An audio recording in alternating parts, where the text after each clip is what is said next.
Alright, we're doing it. We're fighting the procrastination and starting the stream back up after our brief dinner break, which turned out to be Thai food instead of burritos. The burrito place closed a little earlier than I thought it did.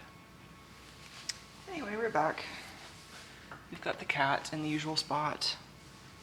And mostly the plan is to continue where we left off and to try to get the gimbal back together.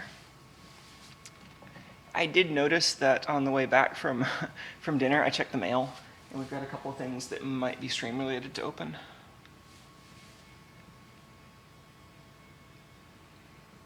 Oh, such a good cat. Just got up from a nap and wants to rub his little Velcro tongue across my hand. He's got such good ears, such good features. I don't know, this cat and I just get along really well. We both kind of had bad situations before we met each other, and now we're, I think, doing pretty well.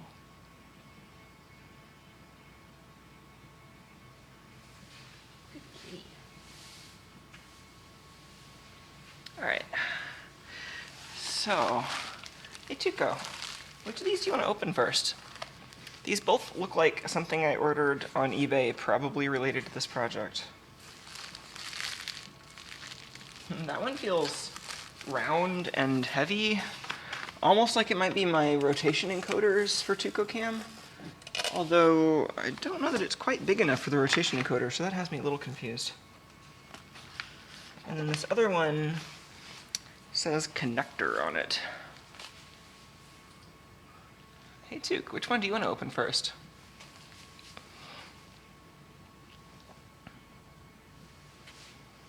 Alright, Tuke.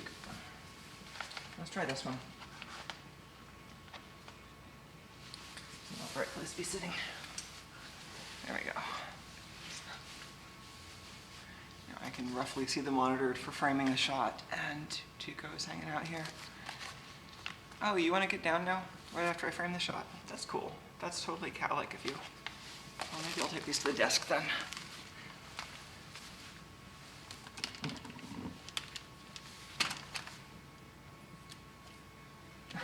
This camera's a little tangled against its own wires.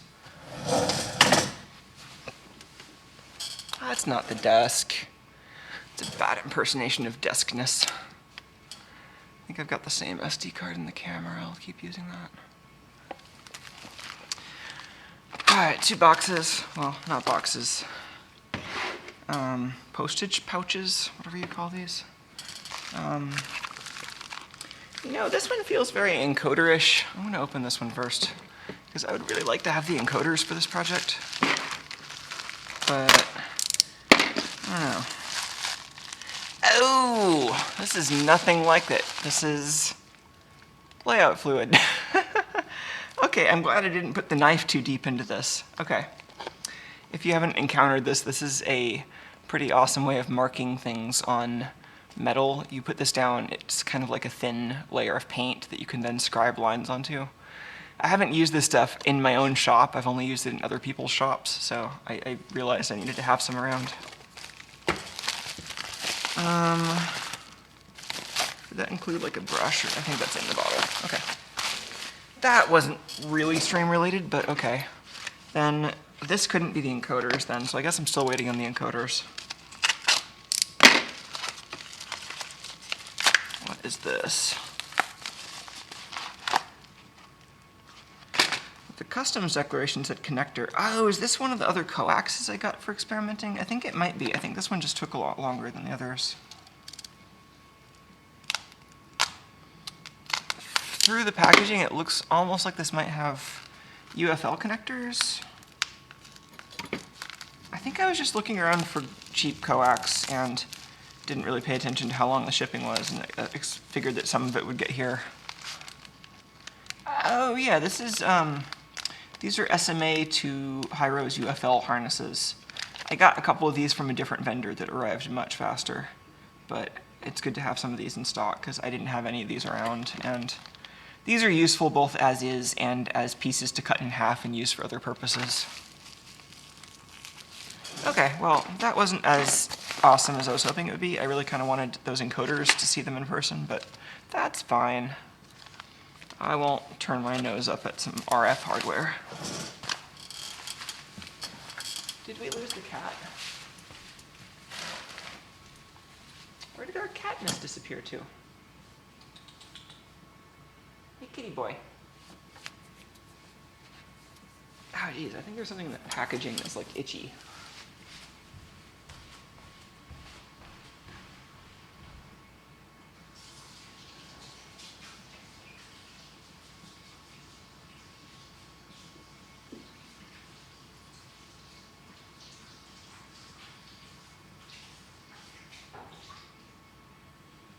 Hey, Chico, where are you, buddy?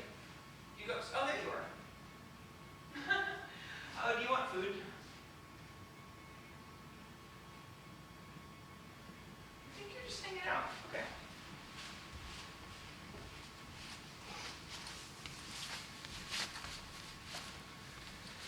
Oh, man. Maybe when opening the random China eBay packages, I should be wearing rubber gloves. I don't know, it's probably fine. Let's see, so mail, that turned out to be less exciting. Oh yeah, something else that I might want to briefly look into. I was having a discussion with Kyle, who has appeared on the stream via proxy of his goodie bags and his contributions to chat already several times, and we were in a conversation on Twitter about what kind of controller to use for this cat camera, since basically, you know, I want something like a Raspberry Pi, which by that I mean something with a fairly fast ARM CPU running Linux. Hey, Tuco. And the ability to deal with multiple network interfaces. You know, I'll want 2 Ethernet, however I get that. And, you know, it needs a USB 2 host with enough CPU horsepower to shuttle frames from that depth camera over to the network. So a Raspberry Pi 3 or 2 seems like it would do the job. Hey, Tuco, you've got a bolt, don't you? But I also need something to handle the more mundane I/O tasks involved with, well, it's 2 main things. The main things are communicating with the gimbal, so telling it to, you know, there might be some more complicated way of communicating through it with the serial port, but the baseline here is that it's emulating kind of RC receiver style pulse width signals. Where did you drop that, Took? So that's something that I've been doing so far using, oh, here it is. So to control the gimbal so far, that Xbox controller demo that I'd been showing before, that one uses Raspberry Pi to control the kind of servo inputs of the gimbal via one of these PCA 9685 breakouts from Adafruit. And those work pretty well for controlling servo motors, and if I use one of those, I get a bunch of extra channels which I can use for either PWMing like dimmable lights or for controlling additional little RC servos I have on this platform. So that might be nice. And the other thing, oh, that's interesting. Ryan points out that the pattern on my vest is making for some interesting downsampling artifacts on some of the client resolutions. I'll have to take that into account when I wear this vest. Anyway, so I need to generate servo inputs for the gimbal. I also need to measure the pulses that come back out of the LiDAR sensor as accurately as I want to, maybe do some filtering on them when I get the results. So that seems like something that the Raspberry Pi couldn't do on its own, but that you could do pretty well either with a microcontroller that has a lot of timer peripherals on it, like most modern ARM microcontrollers, or a microcontroller that's just got ridiculous hardware parallelism like the propeller, or an FPGA, and those are all pretty good options. One thing I wanted to look briefly at was that Kyle suggested looking at the Xilinx Zinc platform. I think that's how you pronounce it. It's the ZYNQ, I think. And that those might be a way to get just like one board that would do everything, because it has an ARM processor and an FPGA on one chip, and you could stick some IP cores on it to do the kind of timing critical stuff. Hey, Tuke, you've got a bolt issue down there, don't you? Let's briefly explore that on the computer machine. maybe the computer machine that I have the keyboard in my lap for.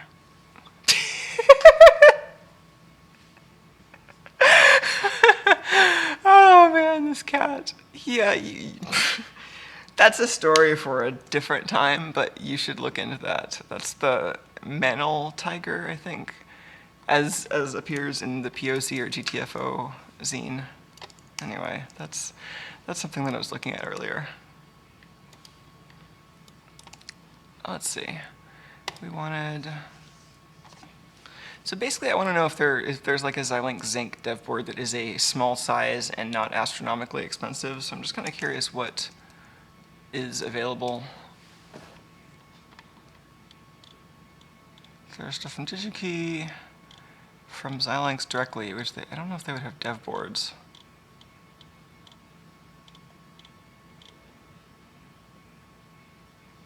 Oh, Wes in chat says that Menel cat should have been the cat I put on the notepads that I'm milling. Yeah, that would have been nice. Maybe I'll do that also. Okay, so I want, oh, I want the thing that it's suggesting. Okay, thanks AI. Zybo, that has a cool name. What does that mean? Is this a dev board? Okay. That's probably a dev board. Trainer board is an expensive dev board. Oh, that might be helpful.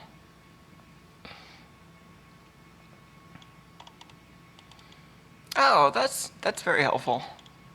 So, okay, these are more expensive than like a Raspberry Pi and an iStick, but something on the low end might be worth it if it does some really cool stuff. I mean, you've got Ethernet that you can control from the FPGA, which could be pretty nice. USB 2 on the go, which is probably fast enough. That's interesting. It could also do some video processing on board if it needed to. Although I think I'd still rather do the video somewhere else. Oh, neat. In chat, Pyotr in chat, I'm probably butchering your name, I'm sorry, but they're suggesting MicroZ as a common board that's also used in the Oxim open source camera.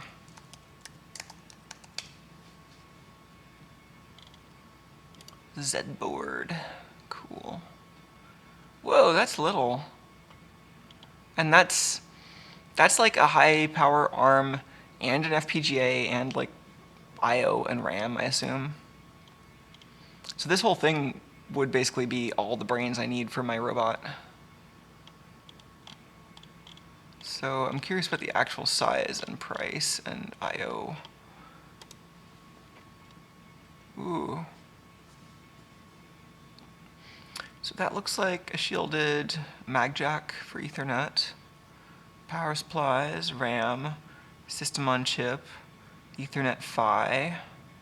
I don't know what that dude is. U7. That looks like maybe flash for configuring the FPGA. And then this stuff over here is probably USB PHY, and I think they said something about an audio codec, so maybe one of those is related to audio. That's neat. Oh, they have one with labels. Well, some labels. It has a PMOD connector. That's some I/O at least. That would probably be enough I/O for the robot, honestly. I think a PMOD is something like 6 I/Os and some power. Or no, 8 I/Os. I think it has 8 I/O pins, 2 ground, and 2 power. And so that's enough for... I mean, that's enough for everything I need, and I could probably like multiplex stuff onto there with shift registers if I actually needed more pins. That's pretty nice. And JTAG. How much are these? This might be the right thing to do. This says it's low cost. Do we believe it? Also, I need to know if this is fast enough to handle the depth camera over USB. Oh, is that not Ethernet? Is that USB? I didn't realize that was... I should see this connector from the side. Oh, it's Ethernet and USB stacked. Well, that's fancy. And then there's another USB, maybe on the go, or maybe just power over there.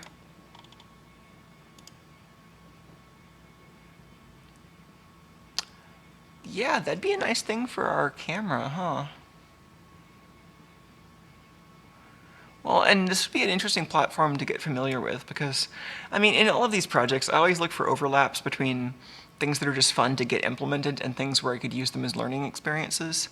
And so, I mean, I've done projects with the Raspberry Pi. I've done projects with the Ice Storm toolkit and ICO TC. I've done a lot of stuff with Xilinx, not necessarily the recent Xilinx, but yeah, I've never used especially the Xilinx system on chip stuff that also has ARM. So this would be interesting. So I want to know how fast the CPU is, and I want to know how expensive they are. I mean, so the CPU is really just a fact of, well, okay, they probably tell me here. There's probably multiple versions of this with different speeds of CPU.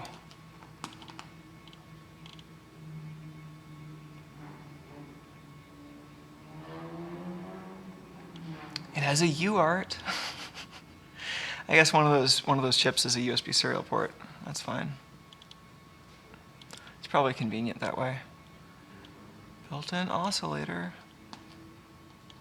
Does this not tell me what the CPU specs are? Oh, $200 for the evaluation kit.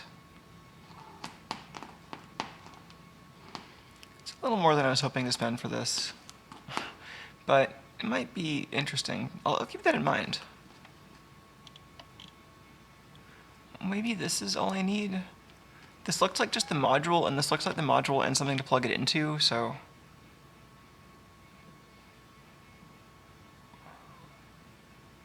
Oh, neat. So Pyotr in chat says that, shameless plug, we added support for the Blackmagic probe for the Zinc ARM core. So if I ever decide to program one or both cores as bare metal, that sounds cool. Yeah, that's a neat little, I don't know a lot about it, but it seems to be a pretty awesome small open source debug adapter that, if I remember correctly, I think the main thing that it does that's pretty unique is that it implements basically the functionality you would usually get from OpenOCD on board, so you just plug a debugger directly into it. So okay, I'll keep these in mind. This is more expensive than most of the other options I've been thinking of, which are basically a Raspberry Pi plus a microcontroller. But that might be a snazzy thing to do if I can think of some reasons why it would be awesome. If there's no reason, if this doesn't really offer any benefit, then I'll probably save it for a different project where it would. But it's good to know about. Oh, that they make a smaller version, PicoZ. Oh, this is an SDR, huh? I don't need an SDR on this. As I've said in the past, this is not a radio flyer. This is a Tuco flyer. It doesn't need an SDR. It will have a remote control receiver, but that's not a critical portion of the system. We have a cat. Okay. Well, I think that's enough research for now. I think the other options that I was thinking of would be just a Raspberry Pi 2 or 3 or something similar, plus a processor or like an iStick FPGA or a hat for the Raspberry Pi that has that Lattice FPGA on it. Like a Lattice FPGA hat for the Raspberry Pi sounds really nice. Like that seems like about my speed for this project. But a close second would be like making my own board that has a propeller processor, since that's something where I could easily write straightforward code for it that I can run multiple hardware cores that I'll deal with all my separate peripherals with. So, okay, I think let's go back to the camera and try to make progress in the physical world on this gimbal / gimbal. Oh, neat. Pyotr again in chat says that I think the Axom does some video post-processing on the Zinc. They use a separate FPGA for the de-Bayer filter. That's interesting. Yeah, I don't have a lot of processing needs on here, at least not stuff that I'm adding the hardware for. I mean, I will be putting, the Raspberry Pi itself is a bit of a processing beast compared to, in my world it is. And the board that I'm using for reclocking the SDI signal is actually a bit of a power-hungry beast of processing power too, but in this case, I really just need some I/O glue to give me something that goes from either a serial or SPI port of some sort to a bunch of pulse width signals that I need reasonably accurate timing for. So easily something that an ARM processor with a bunch of timing cores on it or a propeller could handle, but it would also be fun to write a little FPGA core for it on something economical like an iStick. So I'm going to put my anti-static protection back on for this. And at this point in the process, I was just taking apart the rest of this gimbal so that I could snake a signal wire through it so that we can get the LiDAR measurement out. And if I had been doing these things in a different order, I could have reused the video wire that was formerly intended for composite video for this, but I had already removed it to save space because I thought I didn't need it and I wanted to reduce strain on the other wiring in there, since I was adding a coax through a couple of these joints. So the one small advantage is that the silicone wire I'm adding is both smaller and I think higher quality than the wire they originally used, but I doubt it would have been worth going through all this trouble if that was the only difference. So now I'm just taking some of these joints apart so that I can run the additional wire through. Kenneth is cheering on from chat as the gimbal makes a comeback. The milling machine is still going. I did leave it briefly to get food, but that seemed okay. It had been going pretty successfully for a while. Yeah, the estimate for the job was like 2 hours, but it's been going for longer than that.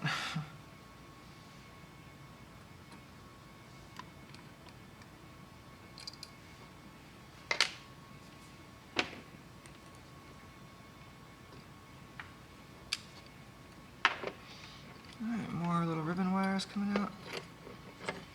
Trying to disassemble this as little as possible because I had a hard time reassembling it last time because some of these parts have... I mean, they did a pretty good job of making sure that there weren't too many like really confusingly not quite correct ways of reassembling it, but there are definitely a few hazards like that where I had to be very careful in how to reassemble it to avoid getting things... Like, I mean, the two main ones are that these two arms are not the same. They are significantly different, even though they're kind of the same. And then there are also several points where they anchor with 3 screws, and there's an opportunity to get things off by 1/3 of a rotation or 2/3 of a rotation.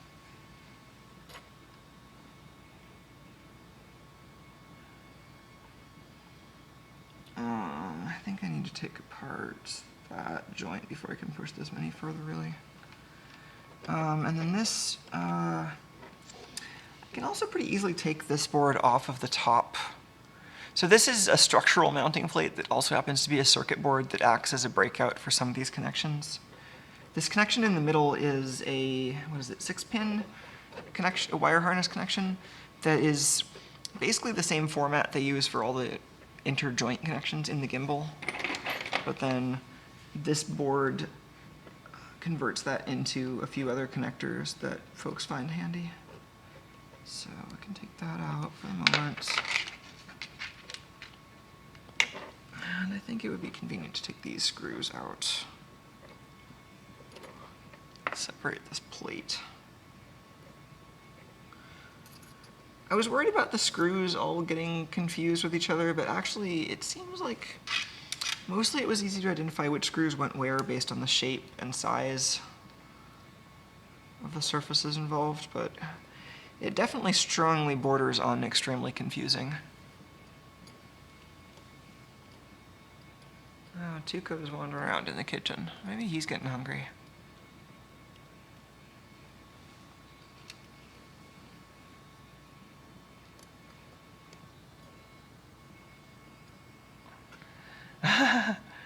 Piotr points out that they're mixing JST and Molex Pico Blade on this board, like cats and dogs sleeping together. That's funny. I had noticed I'm not very well versed in connector terminology. I'm just like, oh, it's one of those little ones with, and then I measure the pitch and try to describe it that way.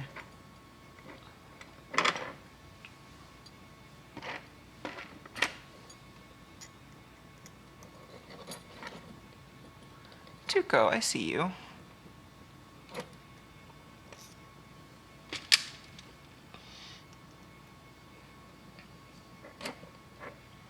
Don't pull on that wire, Tuco. I need this wire. Let's get that off the floor.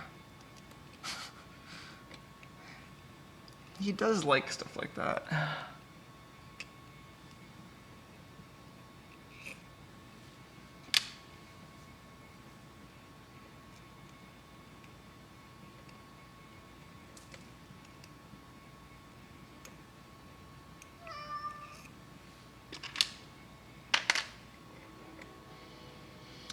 really should get more familiar with the little connectors and maybe have a few important ones in stock, because I often end up having to improvise when it would be helpful to have an original connector to replace something with.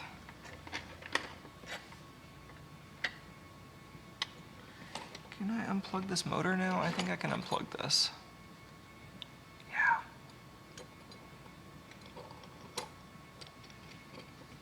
Okay. Spudgerized.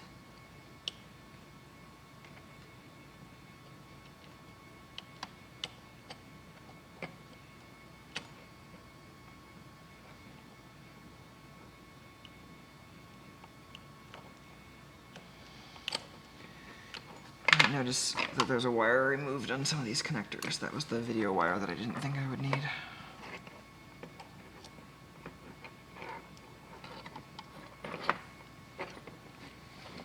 It starts to look like a bead necklace as I disassemble it. So on this wire,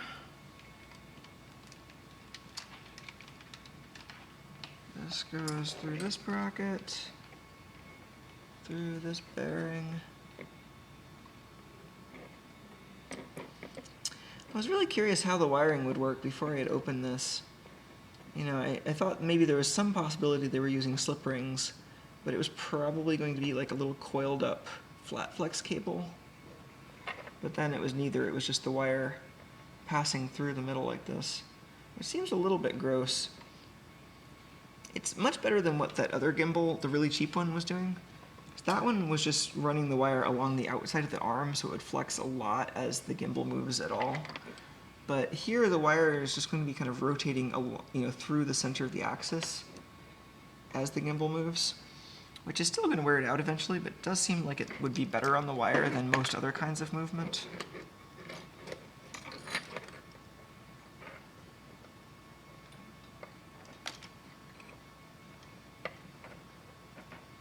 This is way longer than it needs to be. I just didn't want to cut the wire until I knew about what the length actually needed to be like.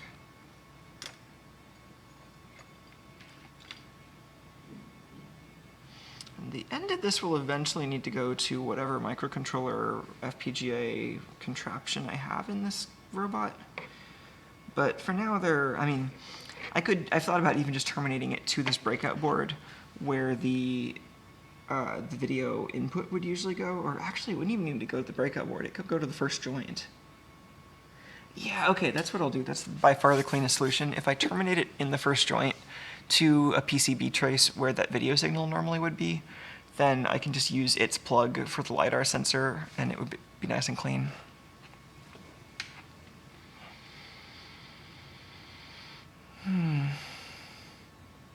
Oh. Yeah, Peter says, good luck with stocking up on JST. They have a ton of very similar connectors, and their website's really hard to browse, and the crimp tools are cost their weight in platinum. Yeah, I really have tried not to open too many cans of worms with regard to buying kits of like crimped connectors, because they're so bad. I mean, I love crimping things when it's really nice. I did a while ago get a crimping kit for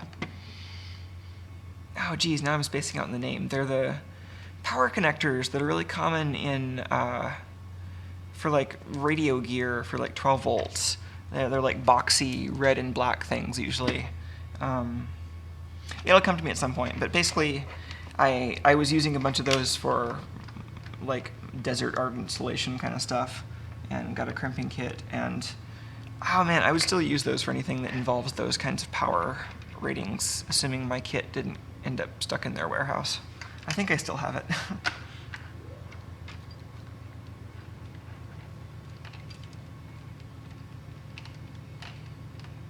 Oh man, we're almost at the end here actually. So I just opened the top joint, and so, well, partially. Let me finish opening the top joint, and then that'll actually tell me where I need to terminate this wire. Once I know about what the length is, I can just solder it in there. So this is the top joint. It's got its slightly different casing with the mounting ears on it.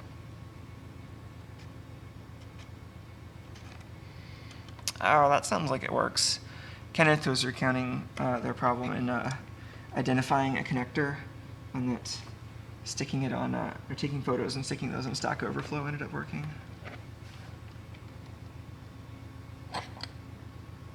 Did I already lose the screw, or did I just already take it out? I think I already took it out. This one. At least I think I've got a decent stash of spare M2 screws in case I do lose any of these. So this wire. Oh. Hey there, kitty. It's gonna be, so like, he pays a lot of attention to me as I move around. I don't think he would necessarily pay as much attention to the robot, so that might be a nice way to sneak up on him. Whereas like if I get up to move the tripod, he's just gonna be like, oh, she's moving, and try to get my attention. Whereas if one of you especially is driving around the camera, then I think that'll work out pretty well. I plan to have a few tiers of control, like it'd be nice to have a way of manually controlling it here, remotely controlling it over the internet, you know, possibly through chat or something similar like that. And then also having kind of a mostly automated control where it's just trying to find Tuco on its own.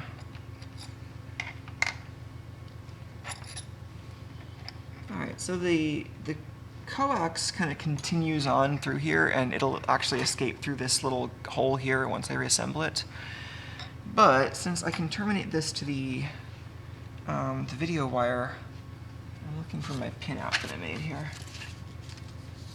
We can just attach this to the circuit board somewhere and be done with the wire.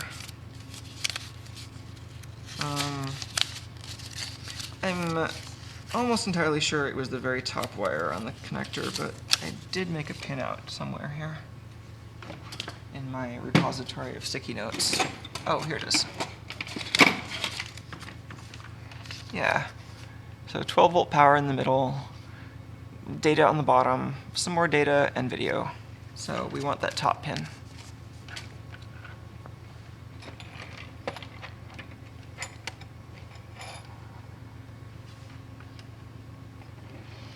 This thing just looks like... Do you ever have those toys as a kid that had they were like a stand-up figurine, but there was a thread in the middle and like a spring in the bottom, and you would push this thing in the bottom and it would release the tension on the spring and the whole thing would fall down like a rag doll, and then you would let it up and the spring would pull up the tension and it would stand up.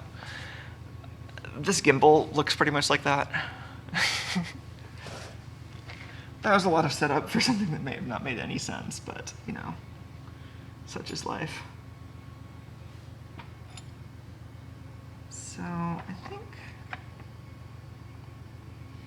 this is where I have to start making decisions about the length of the cable, isn't it? I mean, it doesn't hurt to leave a little extra because there's room in this housing to coil up some extra cable, and especially because it's the silicone insulation, it doesn't matter if it's sitting next to something warm, it'll be fine. Oh, Kenneth in chat says that he had one of those toys, and that's generally how he feels after the gym. Yeah, that sounds about right. I'd like to get this under the microscope, and not just this camera, maybe.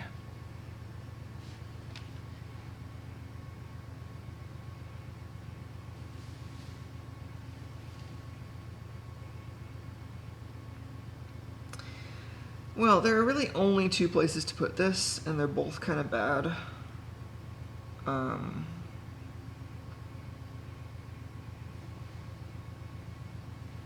think the least bad thing to do is to just solder it to the back side of this connector on that pin.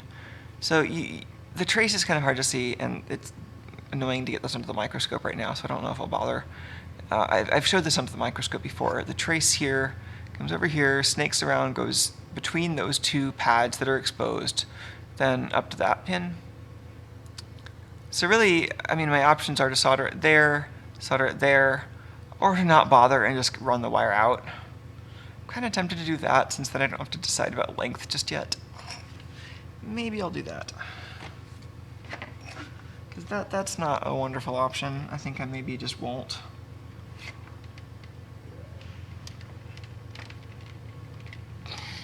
It was a nice thought, but turns out to be terrible.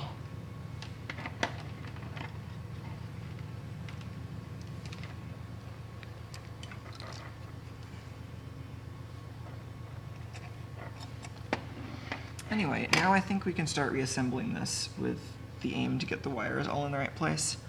So I think we want to start with the camera end of it, since that's where we know what the length should be for all of this stuff. I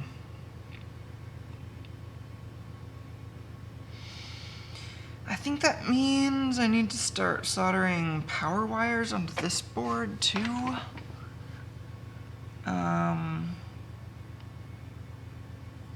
Yeah, I think that's right. So we want these two wires from the LiDAR to attach to 5 volts on this circuit board somehow without really getting in the way that much.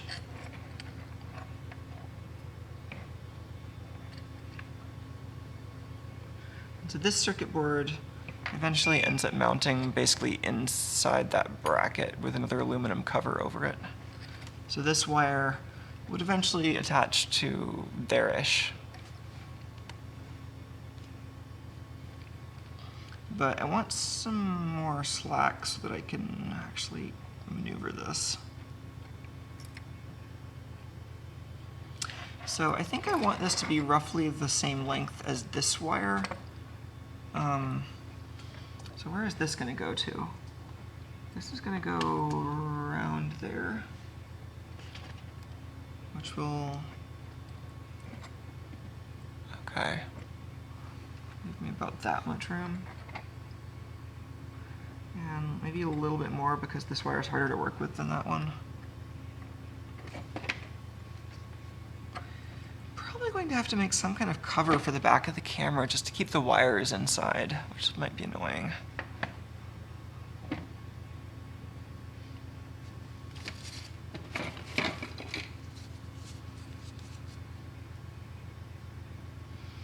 Yeah, I really am going to want this under the microscope, aren't I?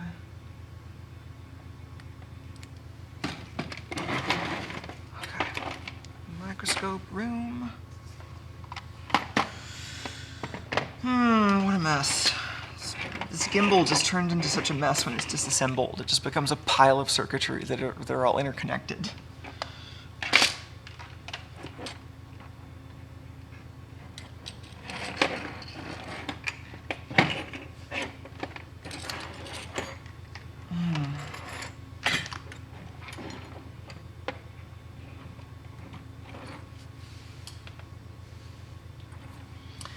So, as for locations to pull 5 volts from over here, it comes in over here on this connector. This connector is actually different from all the others, so I don't know that I have a pin out for this. It looks like it might just be the same as the other, but missing a wire. We should be able to pretty easily notice where 5 volts and ground are here. I might just look at where these go in the wiring harness.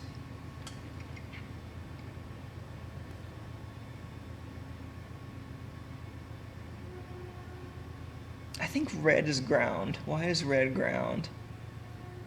Jeez. So I think white is the thing that was originally, so what am I looking at? Looking at these wires over here going into that connector. And so you can see that that's the connector that would normally go between each joint. The middle two pins on this are usually 12 volts and ground. They've left the 12 volts empty because normally this joint doesn't need 12 volts. The white wire on the right is normally video, which I have repurposed as 12 volts to power my camera. Then I guess all I really know now is that red is ground and power is either, like, I suspect these bottom two are data and blue is probably 5 volts. I think that was the first, so we saw this 0 ohm resistor that was inserted on this board a while ago. Not this board, but the last joint that's feeding this board. I think that was to connect 5 volts to this blue pin, so my money is on blue being 5 volts and red being ground, but these bottom two, yellow and black, might be 5 volts also. So if we go up here, we see,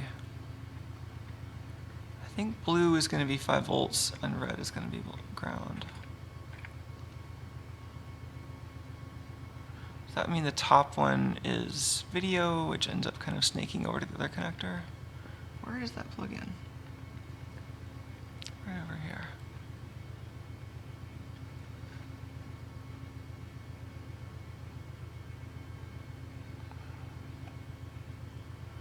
Yeah, I think those are going to these capacitors over here. There's a little bit of hot glue on here holding the connector, which I took off when I was initially disassembling this. Anyway, yeah, this is the IMU, which I assume runs off of 3.3 volts, and this would be a 3.3 volt regulator. Let's just buzz this out with the meter. I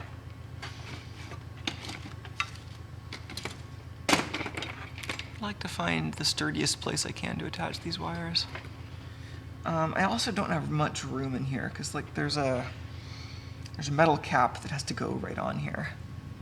So we will need to look at that too. And possibly what we need to do is actually take this connector out and use it to have physical space for the new wiring.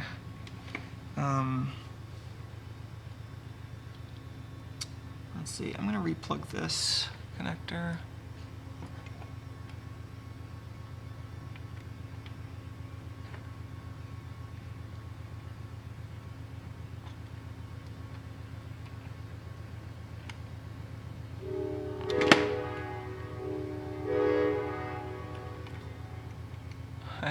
Snugly holding down those two wires a little bit.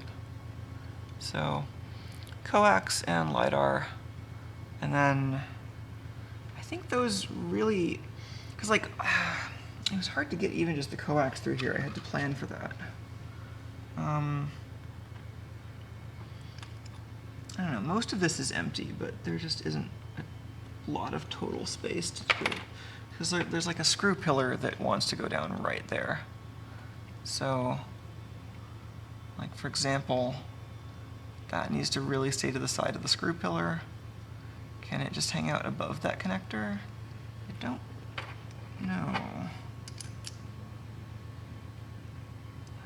Is that how I got this together before?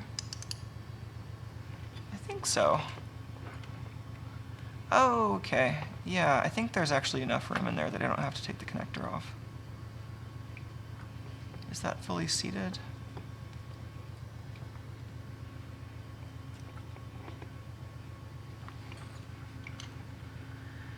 That is not fully seated.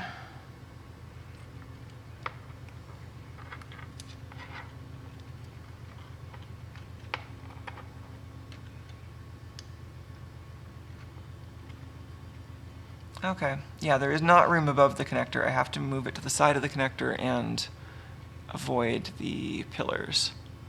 I think there's room for 2 more wires without taking this connector off. I just have to be careful and probably put them on this side.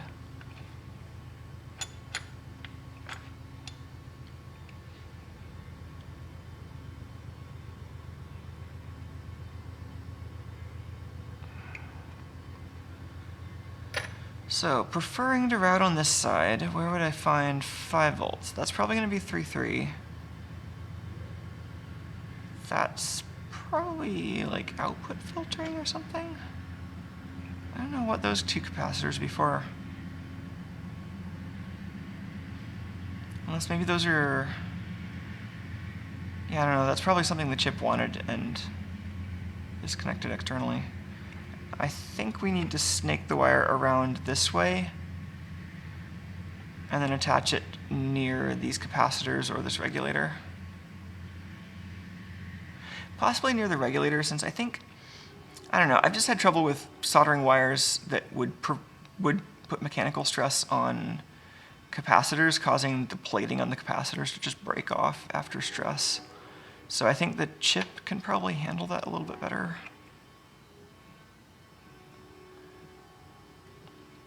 It looks like that's ground and that's VN, but we should check that.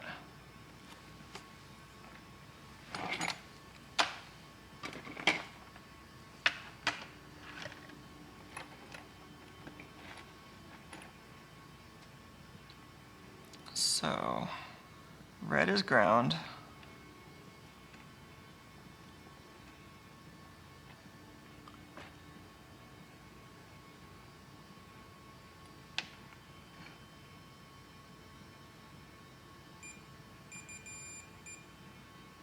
I'm having trouble touching it on this side consistently. Okay.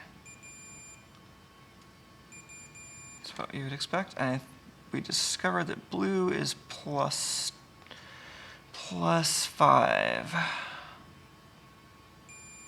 Great. That's what we want to power the LiDAR off of. Or more specifically, this pin on the chip, which I'm having trouble touching, but I think we can trust it's connected. Okay, I hope I left enough room for that.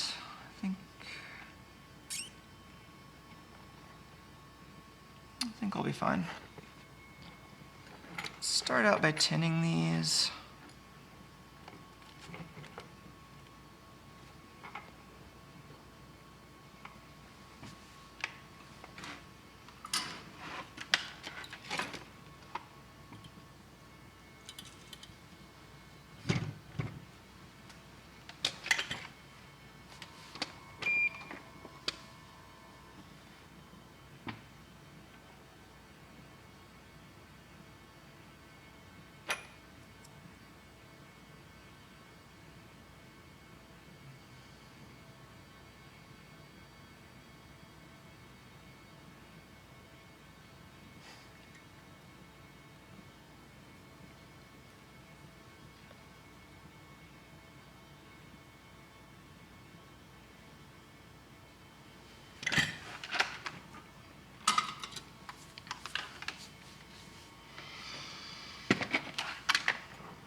Let's do a little tinning on this side too.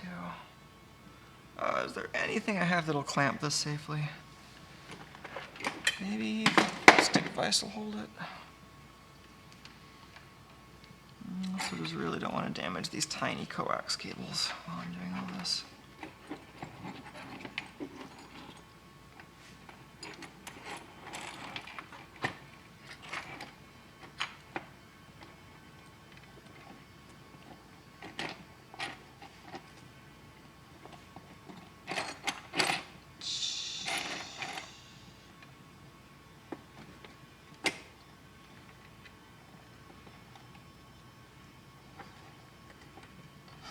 Yeah, let's clamp something round in the stick vise, that'll work. I think that's better than having it not clamped.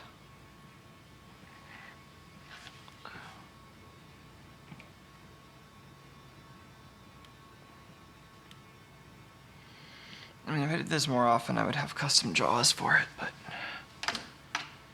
it's probably the first time I've needed to clamp something round in my stick vise. I think I saw somebody do that recently. Somebody who was making a bunch of round circuit boards and 3D printed their own jaws to hold it.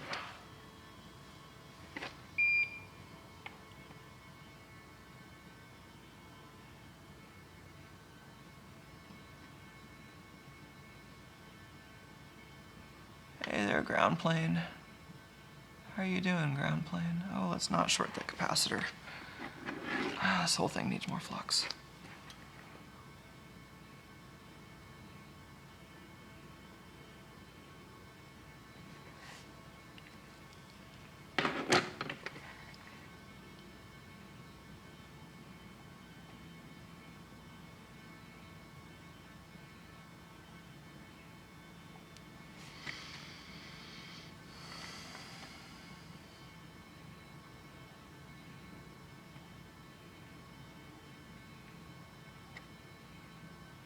This board is also glued to a giant heatsink.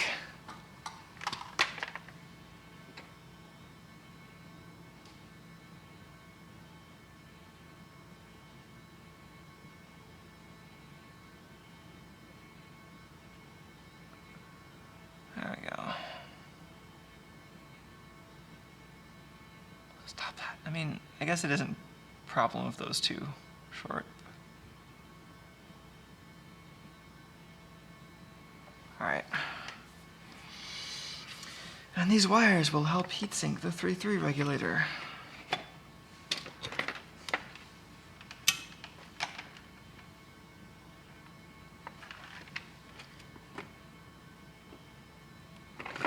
There's not enough slack to solder that. let's move this over.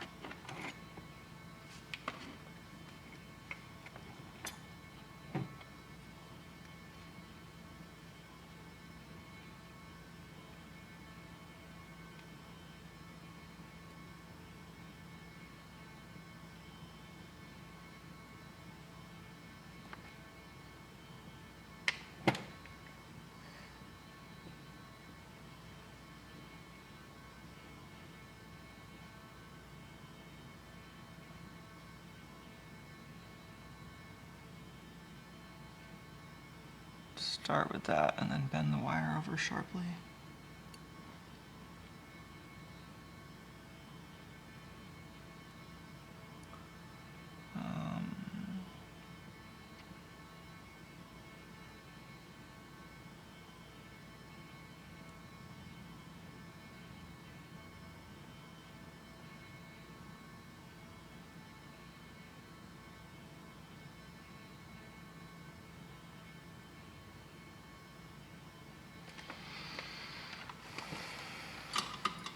All right. So these will be the power wires for the LiDAR, sloping off of the DC converter in the joint just prior to this, which is designed to supply more than it needs itself, because normally this is where the GoPro would connect.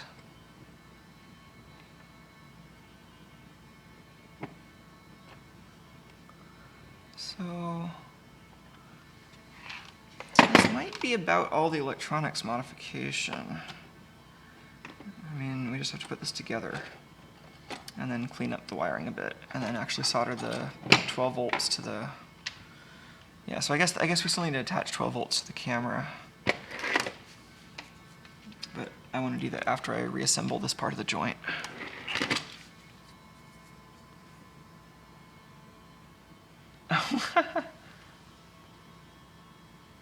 Oh, I just noticed some additional things from Kyle, who was suggesting the FPGA. This was like 30 minutes ago, but Kyle was saying, was asking if the Pi would have any computer vision or image processing responsibilities that I might want to offload to the FPGA. Maybe. I originally had not been assuming that the Pi would have any access to the video from the camera, because I wouldn't necessarily, like, I don't know of a good way to do SDI capture up there. Like, I'll have another SDI output, assuming I use that amplifier. The reclocking amplifier I'm using also has 2 outputs on it. So if I had something locally that would receive the SDI for the Raspberry Pi, then I could do some local image processing, which might be nice, but it's also just as easy to have a GPU on the ground do that. And, I mean, if processing power were no object, the main limitation would be I/O for getting the SDI into the Raspberry Pi. There probably exists some small USB 3 SDI adapter thing, but then I would need a micro with faster I/O, so I wouldn't need USB. Oh, JN777 in chat is asking what gauge is that red and black wire that is giant here. It looks like 26 or 28 gauge. Do I have any more of that I can measure? It is the wire that came with the LiDAR wiring harness. Anybody have a calculator from diameter to gauge handy? I've got some calipers around here somewhere. Where did my calipers hanging out? Maybe those are on the other desk.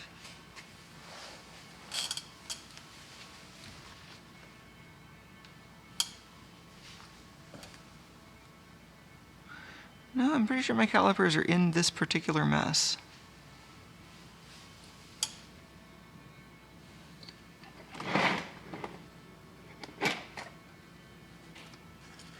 How did I lose my calipers? They're so pointy. Well, okay, I'll measure this wire next time I have some calipers. But maybe in the meantime, I'll just try to strip it with the different wire stripping attachments.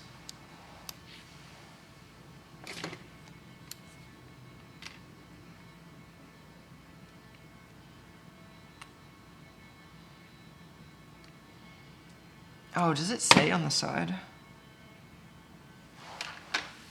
Oh, I already have the microscope.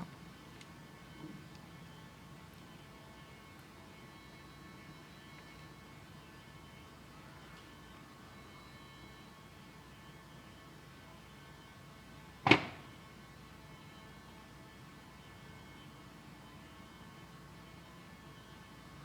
I cut off the part? Is it on here visible?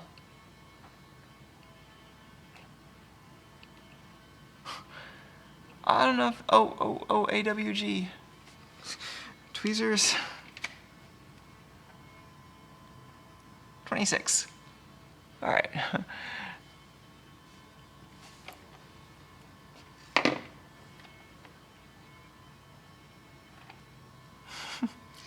All right, so let's try to position this and then see if we can close this bracket. So this, man, should I try to glue these connectors before putting it together?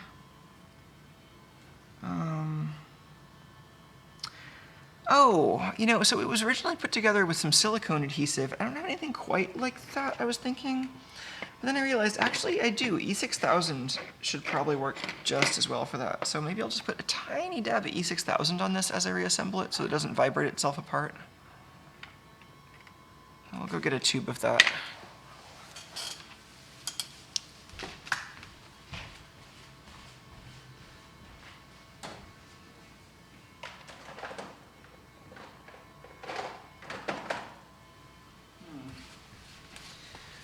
Let's see if this tube is still usable or if it is gross and dried up.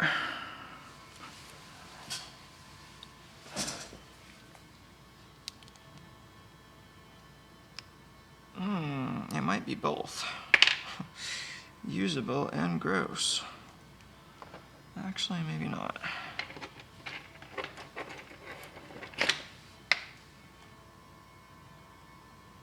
Ooh, what do we got?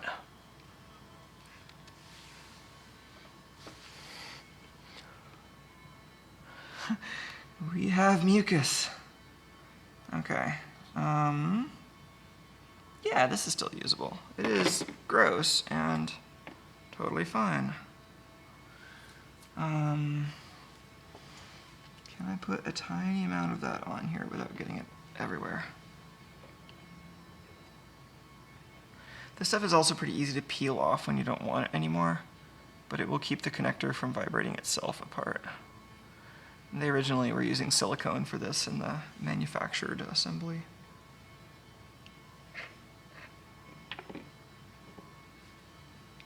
Oh geez, this glue is going to get everywhere unless I'm careful.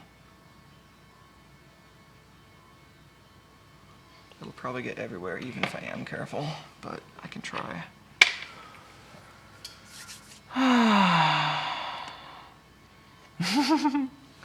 The excitement of AWG search, better than popular sports, says Piotr. I agree.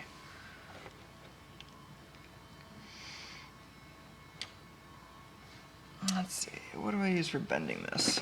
Some reasonably chunky tweezers.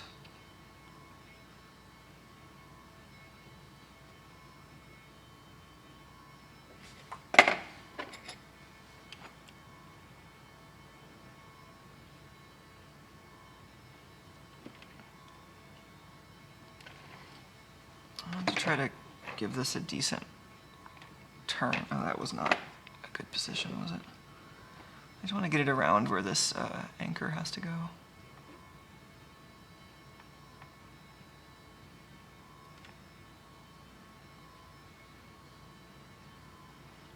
This is looking a little nasty, isn't it? It's okay, I think.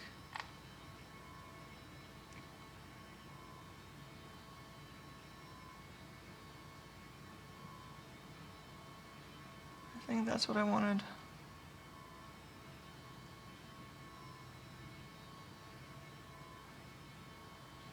Maybe while I'm putting terrible adhesives on things, I'll do a little bit there too. Can I just use like the booger on this stick? That's not quite enough.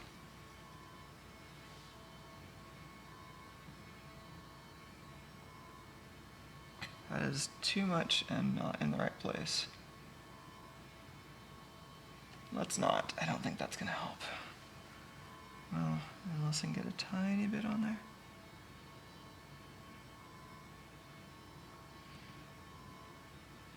Also trying to glue it back here where it won't interfere with the screw post.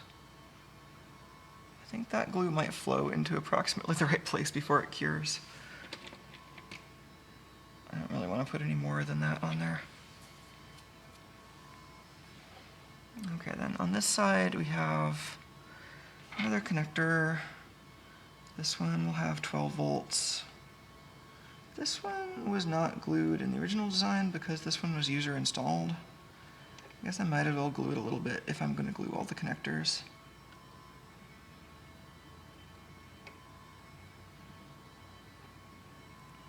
I'm trying to put it back in the right direction if there is such a thing. There we go.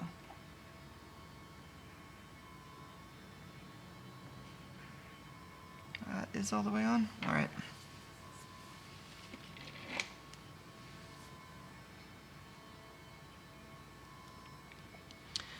Oh yeah, so there's some questions in chat about the E6000. I don't know exactly what kind of glue this is because they don't have a lot of information about it. I've used it in the past to glue, well, so I used it to make this art piece where I took a bunch of broken glass and mixed it with this stuff, and it turned into something which is fairly rubbery and resilient and won't just shatter and is also optically clear. So that's why I was using it. But it's also kind of a nice, like it has some similar properties as hot glue, but is, you know, now that I know about the isopropanol trick, it isn't as easy to remove, but once it's cured, you can generally peel it off of surfaces in a whole layer. Yeah, I don't know what its chemical composition is. All right, so let's see if we can get this cap on successfully. I need to nudge that red wire a little bit more.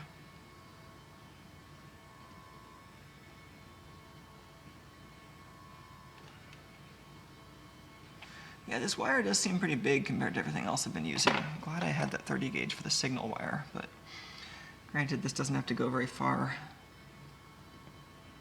It's just from this joint to the LiDAR unit.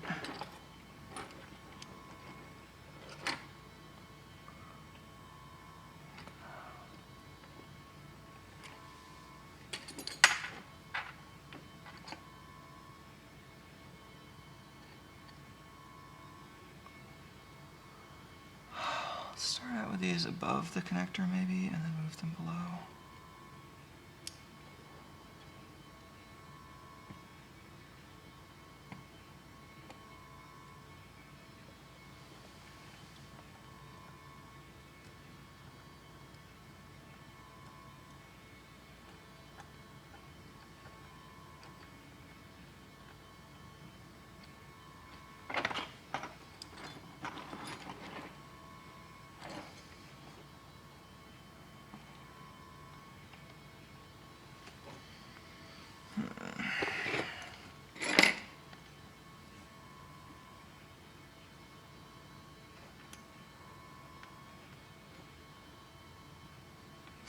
Hello there, glue.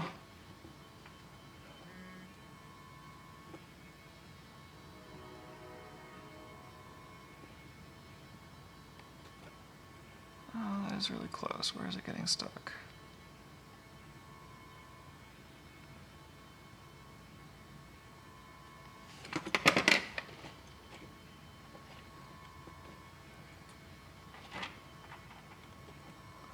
Oh, that's not going to do either, will it?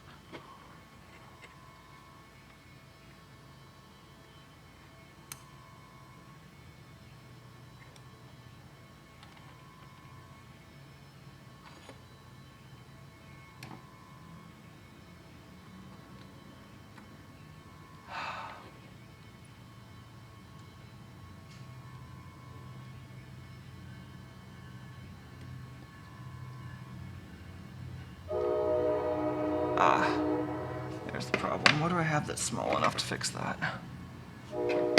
Oh, sorry, that wasn't the camera I thought we were on.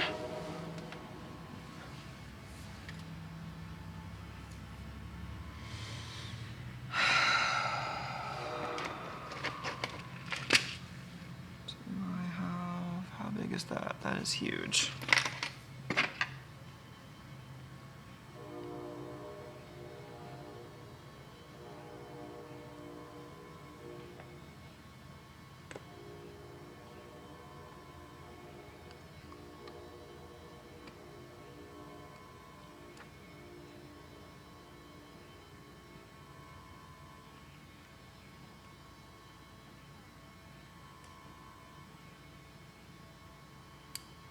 I don't want to squish that wire too much. I want to push it. This might involve opening this.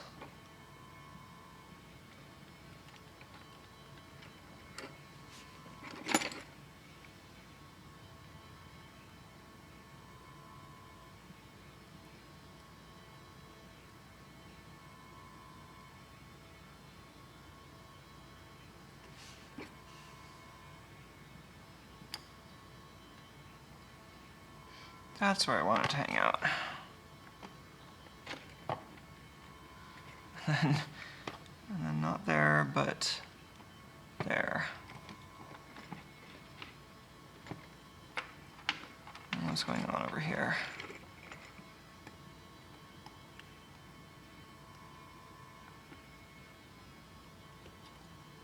This is the place where we were adding the most new wiring.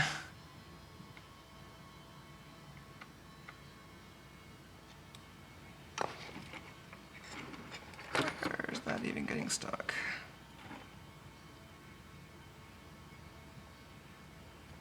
Right there. On the fancy coax. Well, this isn't the really fancy coax, but it's still fancy enough that I'm worried about squishing it. Is that almost everything except these are on top again?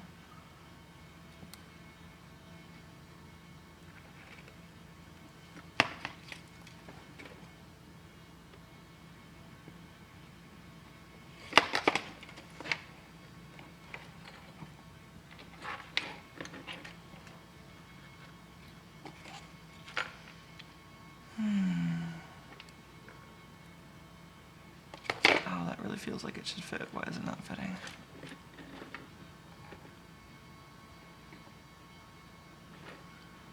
Okay, can we just take this off and see what's actually happening in there? So this is successfully hanging out over there, I think.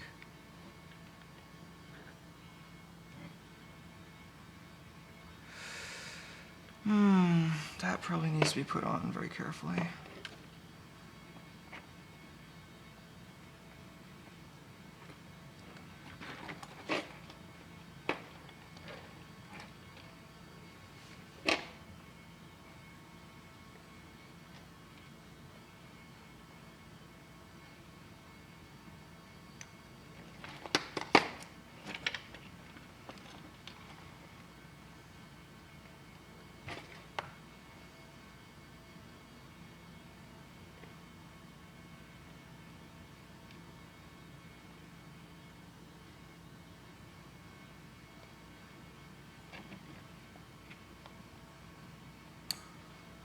Why is that not having room?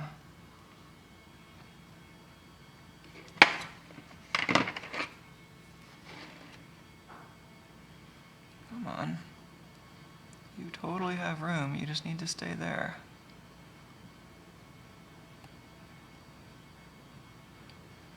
There's so much room for these wires if they would just stay in exactly the right position.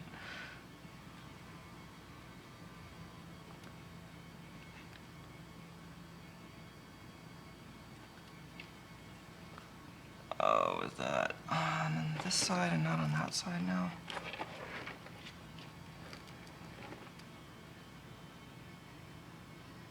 Oh, it looks close, but I think it's catching on something internally still. Oh, no, actually, maybe that's right. Maybe it just doesn't fit quite as closely as it seems like it should because I'm not used to looking at it under the microscope. But it is not sticking on these wires. It looks like they're free to move.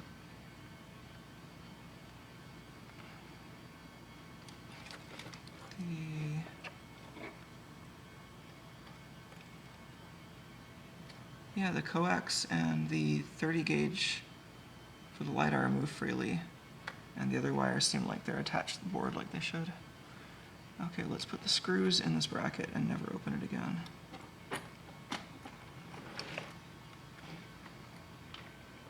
So we have the original connector, which I'm currently just using for 12 volts. 5-volt power for the LiDAR, coax for the camera, signal for the LiDAR.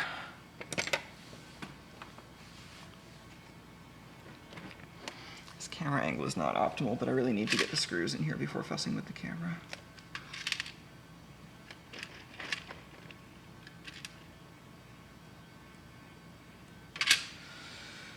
Oh, what kind of screws? I want small panhead that are these in a group of 3. I think these are the right ones. Yeah, I think these are the right ones.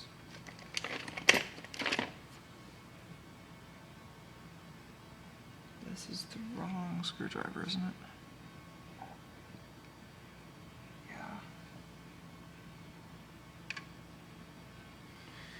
Oh, wouldn't it suck if I just couldn't find the right screwdriver right now? Well, this doesn't need to be under the microscope right now.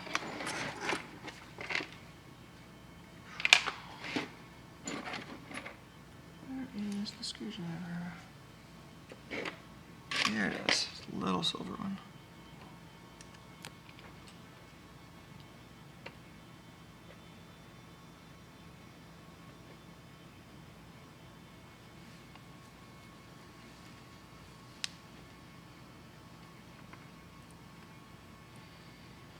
Getting a little bit of compression on the glue, but that's fine, it can take it.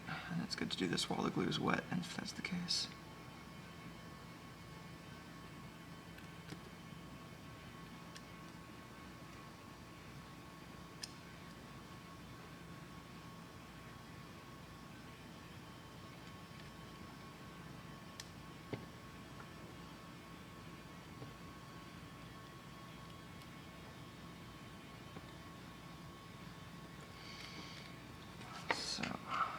This last screw on, and then I can attach this back to the camera and start making this slightly less unwieldy.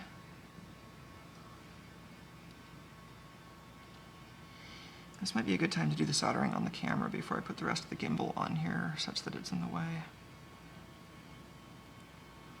Like, it wouldn't be that inaccessible, but it would be easier to do without the rest of the gimbal.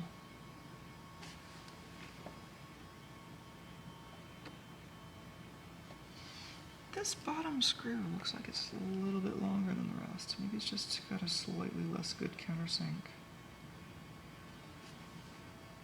I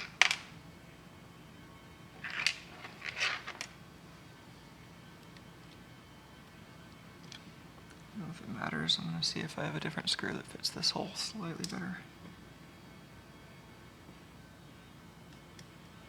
I think it's fine. I think it's just a normal manufacturing variation.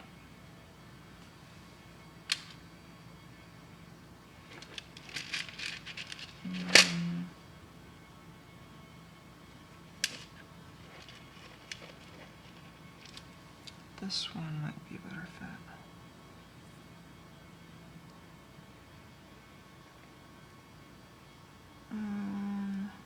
No. Too short. Alright. Plan 8.5 wins again.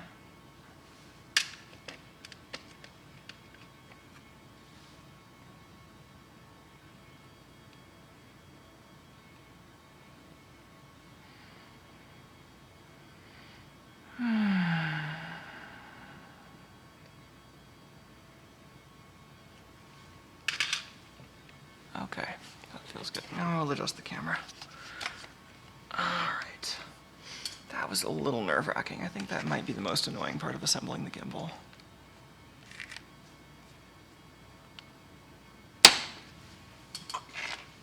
What is this? Oh, this is all the screws on my desk sticking to the magnet. At least all the ferromagnetic ones.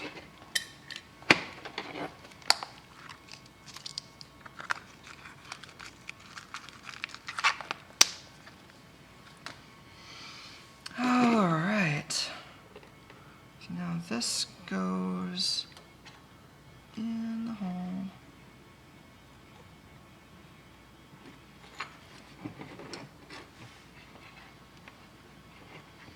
Try to untangle these wires along the way.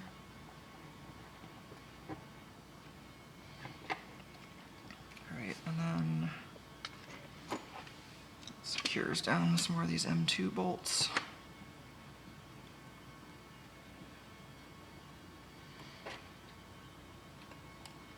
Let's get that out of the way.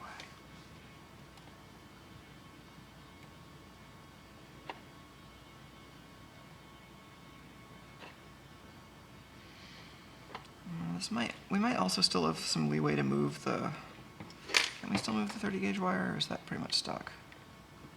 I think we've pretty much locked all the wires in place there. That's fine.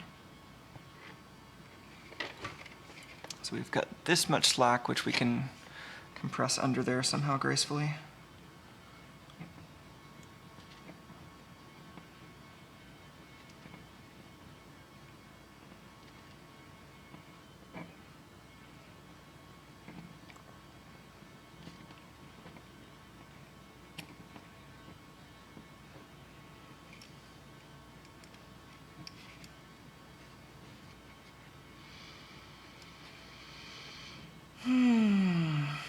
Yeah, is it worth having a back cover for this? And if so, how to attach it? I mean, the obvious way to attach it would be to lengthen those, maybe go back to longer M2 screws and replace the ones that I trimmed with longer screws and a plastic cover. I need to push a little on this for it to bite. I think I might. There we go.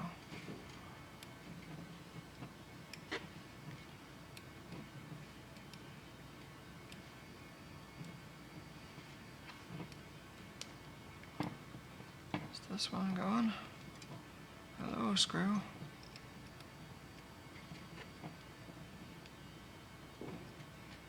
I think it's just not tightened yet. I just can't tell if it's actually moving in or just like skipping on top of the thread. Oh, there it goes. That was working.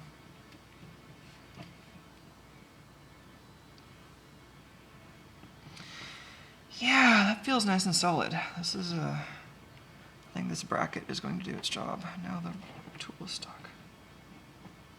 This is not a good tool. I had a better one. It's probably under something on the desk. This is a very bad wrench. A terrible wrench. Okay. But anyway, those are now attached. So let's take care of this wiring while we can. I mean, we can later, but it's easier now.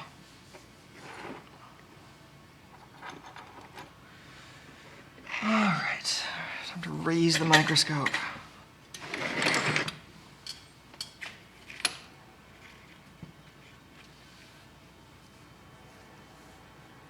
Oh, Dumal29 in chat is asking if my cat will object to carrying this. Yeah, hell he would object to carrying this. That's totally not the point, though. He would hate to carry this. But no, the point is for this to carry itself on some big winches. And then this will let me just kind of have a robot that's remotely operated and or automatically operated that'll follow him around. Oh, Emily is suggesting a new stick and carrot, the bolt cannon on the cat. Again, I don't know if he would carry that. I think he would probably prefer to get the bolt cannon off his back, then figure out how to play with it. I think he's smart like that. But it would be an interesting experiment. I just doubt he would put up with it for much time at all. Probably rightfully so. All right, microscopic times. So we already, on yet another sticky note, made a pin out of this. And the top two pins are 12 volts and ground. Let's make sure we remember which one's which. I'm sure it's easy to, I mean, we're staring at the reverse current blocking diode. But I did go to the trouble of making an entire sticky note about this.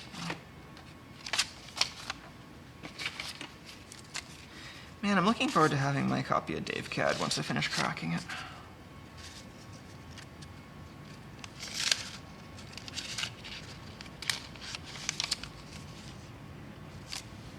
it's none of these. I don't know why it's none of these. Anyway, I remember it's the top two, and we can take a look at which one is which for sure with the multimeter. Oh, we also have, this is how I was powering it before, actually, this little breakout cable. So, I mean, I made my pinout by measuring this, and turns out the top two, which are red and black, were as you would expect.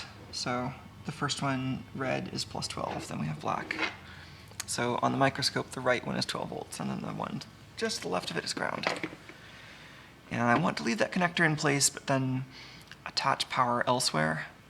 So it seems like the easiest place to attach plus 12 is going to be right there, right to the protection diode, so that then I can keep the protection diode in the circuit. Which is probably less useful with it integrated into something like this, but I don't really have a reason to bypass it, and that seems safer.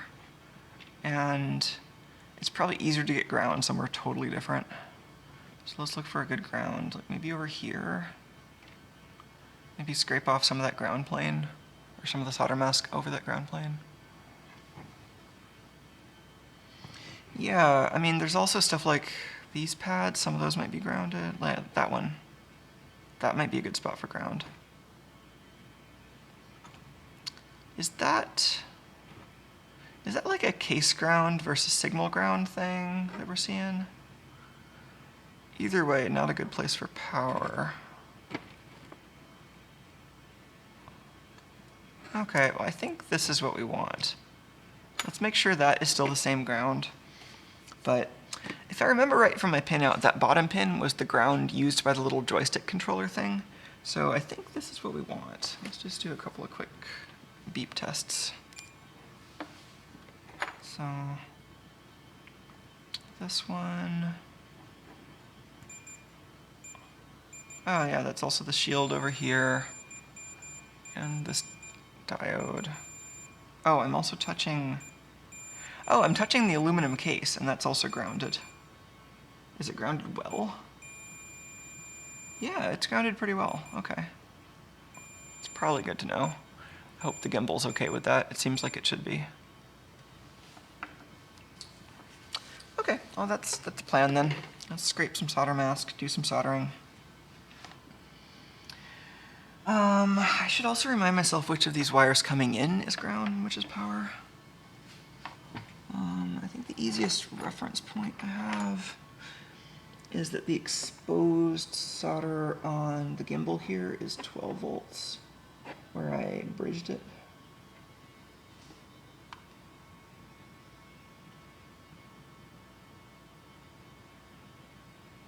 Oh, that's not plugged in. Ha ha ha. That board is not yet part of the matrix. Looks like the short wire is plus 12.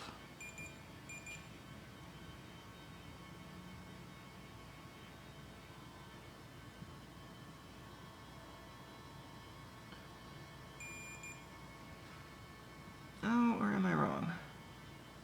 No, that's still the short wire. And the long wire is red, otherwise known as ground.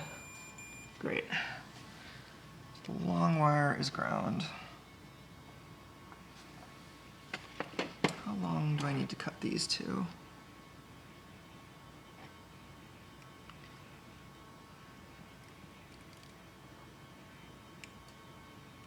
Oh, that might be about right. Maybe I just don't cut these. I think these are already close enough to the right length. Let's just tin them.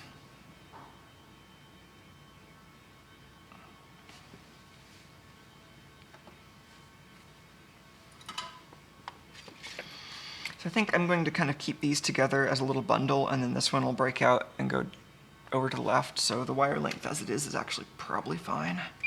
And then that lets me retain this extra length for feeding it through for taking the gimbal apart if I need to do that in the future.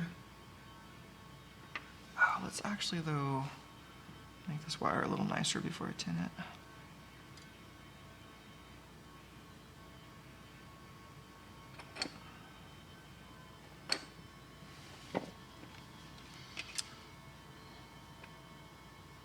The short one here will go to the protection diode. The long one will go to the ground plane.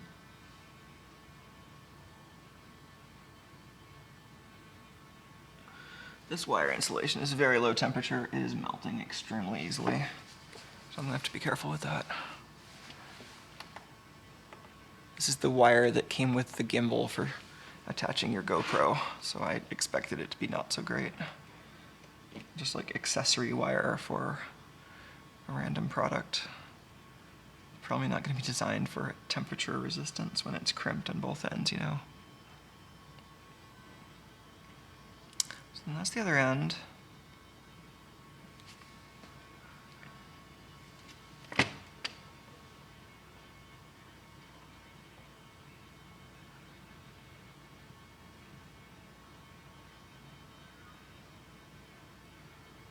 Quite have that in there as I need to.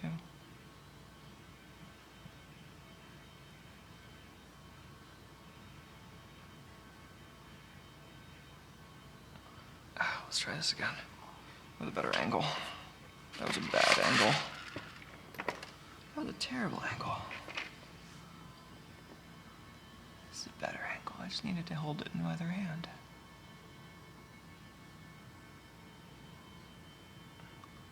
Okay, so right there, and also possibly over here. And then the other side, let's do a little scraping. Or I could just use that diode pin. Maybe I'll just do that. I don't think I need to scrape the solder mask this time.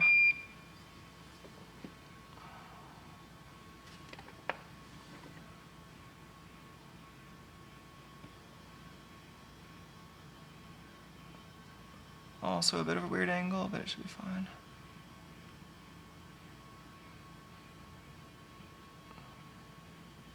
Oh, I'm melting this microscope again.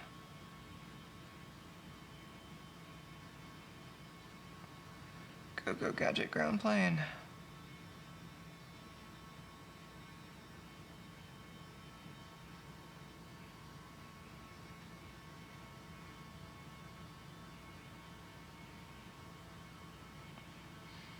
Yeah, that is a monster heatsink. Because it's not only the ground plane, but also the metal case, probably. But I think that's enough to start.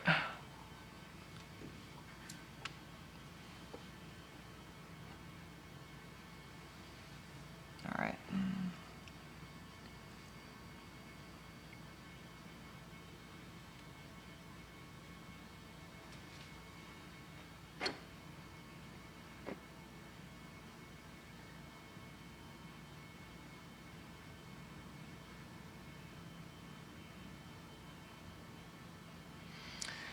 I want that a little further forward so it doesn't short out with that capacitor. Just be very gentle with this insulation while it's hot.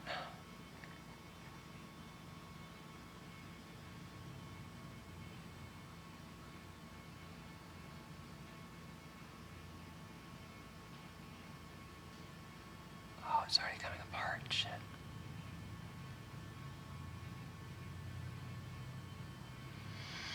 Okay, I should put some heat shrink over the ends of this wire to keep the insulation from coming apart next to the board.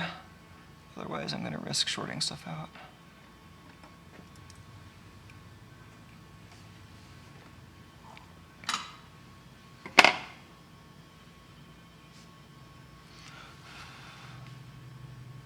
So for that, I'm going to pull this apart a little bit and then just slip a little bit of heat shrink over each of these wires to keep them together. I want to keep them apart, really. I guess I can color code them then. So just so that I remember here, the long one should be ground.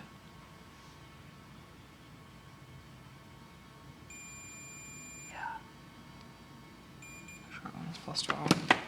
Okay. So maybe some blue and red heat shrink.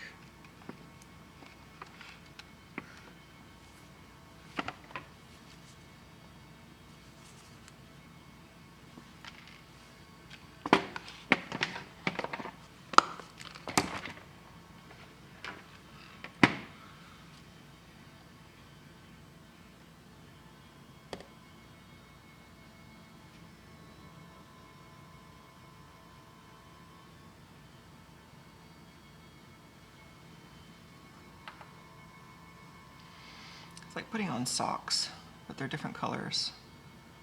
I would do that sometimes. Well, there'll be different like stripe patterns or something.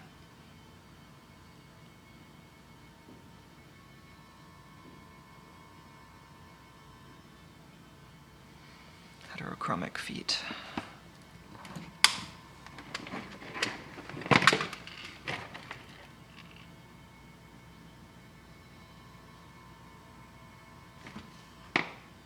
Oops.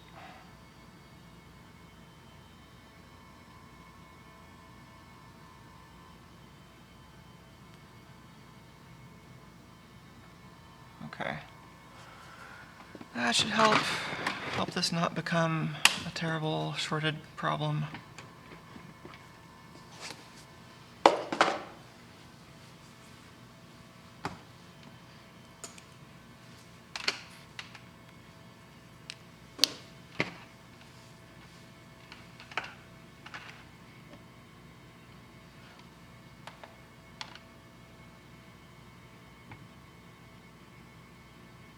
All right, cool. Let's put a little flux on these lines too.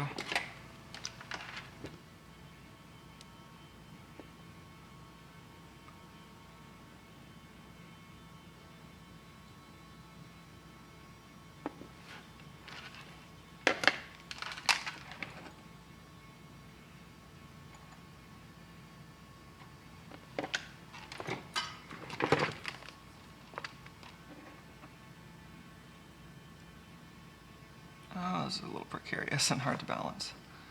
It's just like sitting on top of the lens right now. I mean, not on the glass part, but on the surround.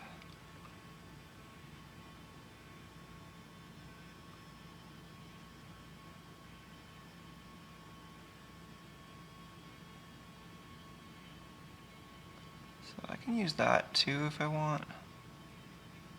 I'd rather use that than the neighboring diode, you know. I think that'll do. That is plus 12. Now,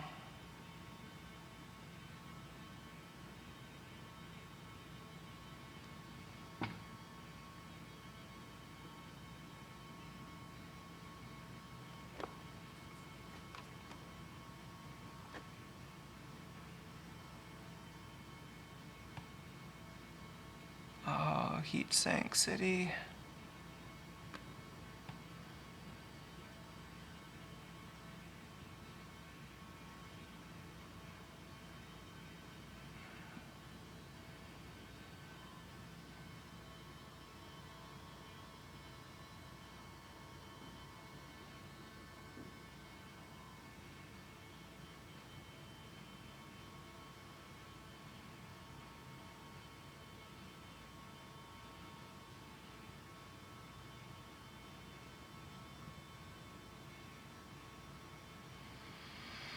Okay, not the most amazing joint, but I think it's fine for this. Didn't want to overheat that diode way too much. Okay, let's look at this a little bit further away now. So now we have all of this wiring on the back of the camera done. If we had a cover to put on this, this is when we put the cover on. So maybe this is time to model a cover.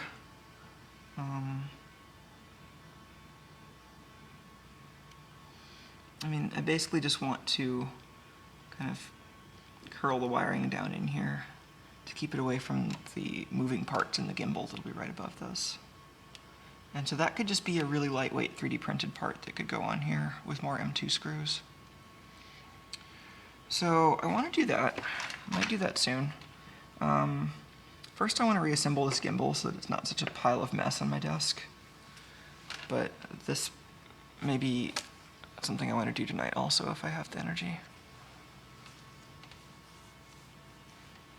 But let's just try to reassemble the gimbal now.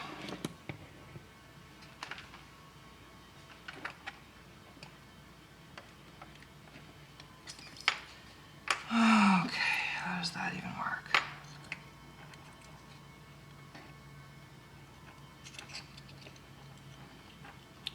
I need to put some of these covers back on their respective controller hangouts.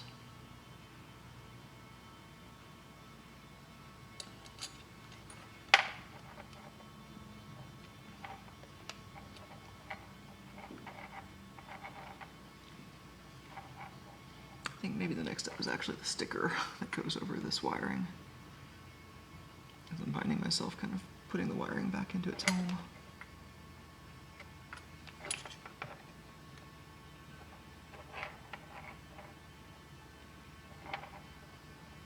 So yeah, maybe that's good. Let's put the sticker down on there. I think both of these stickers are the same.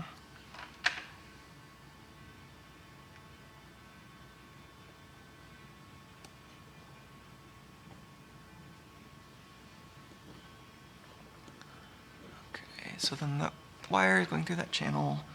Put another dab of E6000 on that connector that might vibrate. That is a connector that if I was doing this over again, I might not even have to unplug, but it might make things easier. It's still unclear to me. There's a little tiny bit of that. Oh man, this stick actually makes a not a bad accessory for the mostly dead tube of E6000.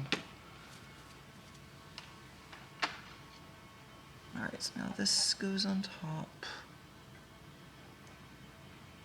Carefully not squishing any of the wires.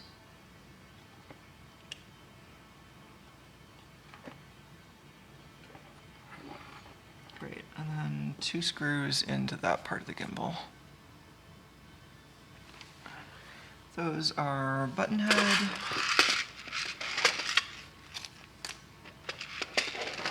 this one. These look like M2 by 12? Do I want to measure these? Now I'm back to not having a grab on where my calipers are. They must be under some of this mess. Or at the other desk. I'm gonna bet the other desk. I don't actually see them here. Anyway, I think these are the right screws. Definitely need a smaller tool for these.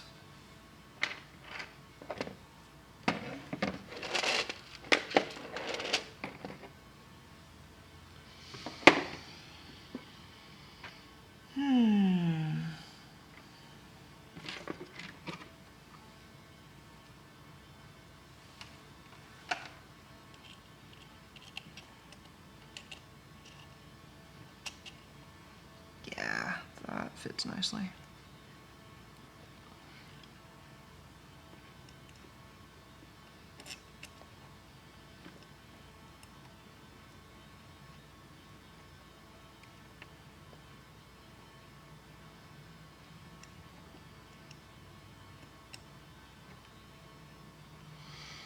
Great. Now this joint can get bolted up as soon as I plug this connector in, put a little bit of glue on it, then plug the motor in.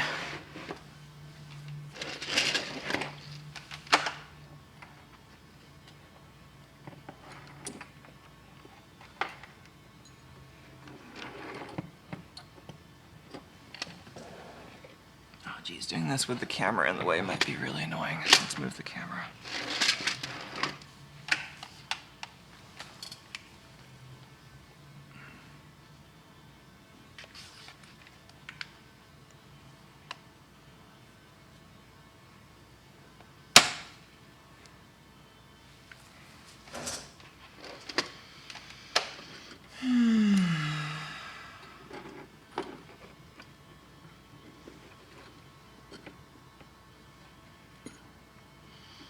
I mean, it's late, but I've got to at least stay up as long as this milling job is going to take.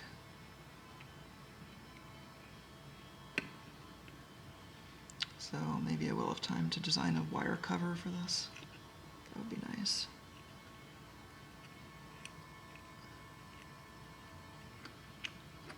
Be interesting to see the design process they used for this gimbal. Like, I wonder what their hardware debug setup looks like, or if they've just already made so many of these so many times that they don't need to debug the hardware anymore and they just do all the software debug remotely.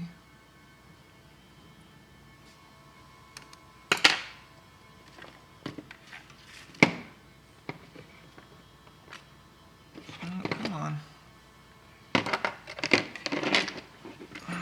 need some glue and the stick is stuck.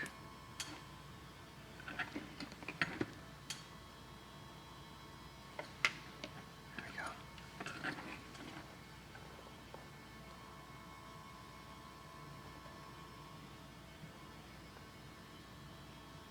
A little bit of glue. I can see why they would want to use like red colored glue. Like the glue that I pulled off of the camera's connectors seemed to have a lot of the same consistency of E6000, but it was dyed bright red, which might just help in assembly because this stuff is very hard to see once you put it on. And it'd be hard to see where exactly it's gone during manufacture. Okay, so now this might be hard to see on camera. Sorry, but I'm lining up the pins for this motor. And then plugging it in. So now you can see where we need that wire wrangling enclosure. So now some long countersink screws into this side.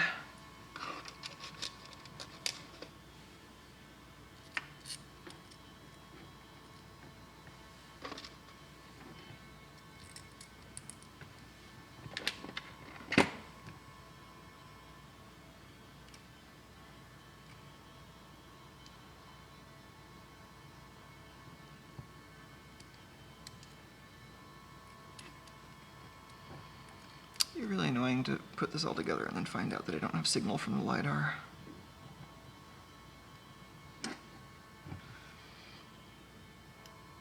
Yeah, it'd be really nice to test this and have a back cover. Those would both be really good milestones to hit.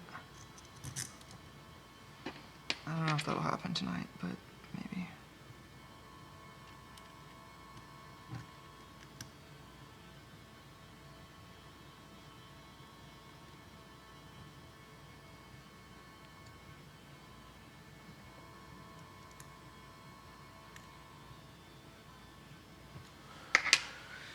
Alright, that joint's back together. And all of that wiring mess. I'm gonna temporarily just put some Kapton tape over this to keep it out of the way.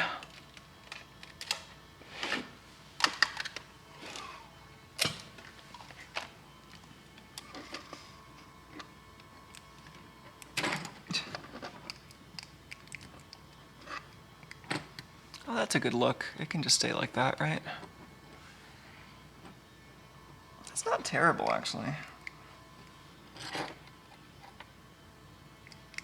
I'm pretty sure we can do better, though. Kind of looks more like a NASA piece of hardware the more Kapton tape you put on it, though. Oh, it's a good question in chat from Andy, who's catching up and asking what kind of gimbal is this, and if there are no slip rings for signal integrity, expense, or just whether it's not needed. That's a good question. Like, I don't know whether more expensive gimbals tend to have slip rings. I can see it being a bad thing for signal integrity on the video for sure. Like, you need, like, even a really expensive slip ring might be problematic for video. But yeah, I don't know. I don't actually know how much to worry about the longevity of these cables, since the amount they move is pretty small per joint, but it is going to be awfully repetitive. So yeah, I mean, and so slip rings are obviously going to be a much more expensive solution, but I figured at least they might be using some kind of flat flex cable that spreads out the bend over a lot of, you know, like a lot of gentle bend, but yeah, I don't know. I guess they just chose a different approach. I don't know what more expensive gimbals tend to look like. Alright, so what are we doing here? I think this is more like, what order do we even assemble the rest of this in?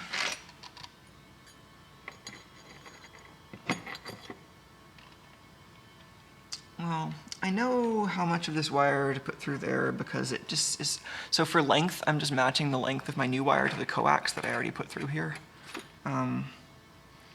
So I think I already know, I think I might just do the same thing here and put this joint back together and then put the sticker on, because this joint here kind of kinks the wires a little bit such that it anchors them, and like I think it does that intentionally.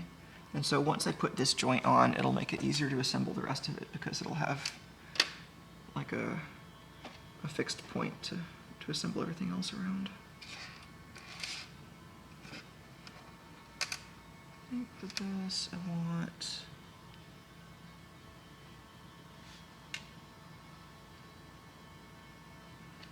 three little countersunk. Is this one too little? I think I just dropped one. Here it is. That could have been much harder to find.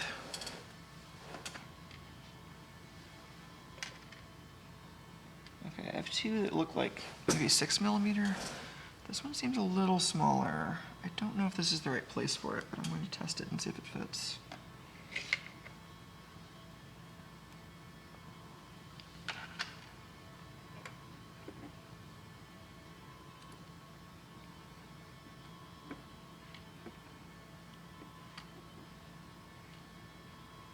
I think so. I think that's the right spot for that screw. Certainly seems like a right spot for that screw, even if it isn't the right spot. And then these two that I almost just lost.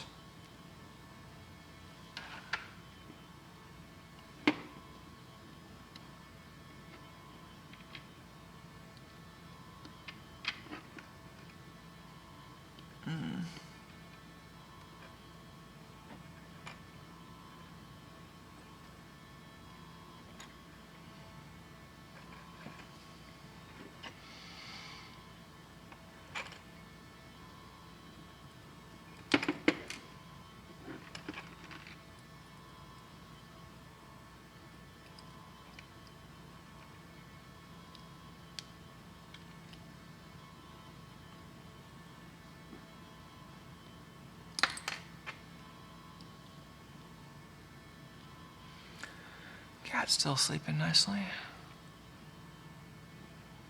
Huh. Goopy in chat says multi-fiber slip rings are apparently a thing somehow. Multi-fiber. Yeah, I mean, I imagine you'd probably want something that uses several different contact fibers such that when they bounce at different times usually. But I don't know how good that actually ends up being in practice.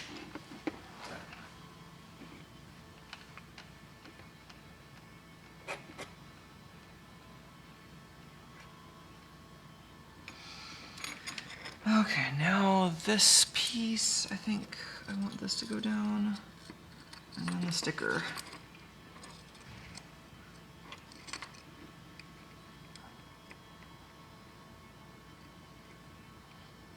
I have this pretty clever technique where these long stretches that need wires going through them, they just mill out a channel in the aluminum, put the wires down, and then there's kind of an actually pretty nice looking foam adhesive sticker that covers them up.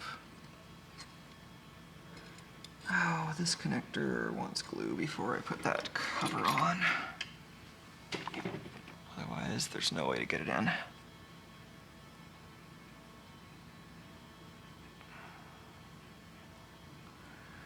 Oh, weird. Okay, apparently they meant fiber optic, not like brush fiber. That makes more sense.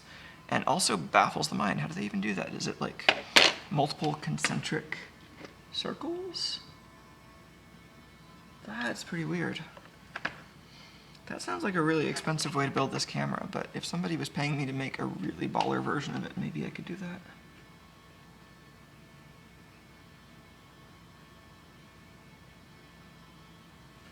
Okay, tiny amount of glue applied right there.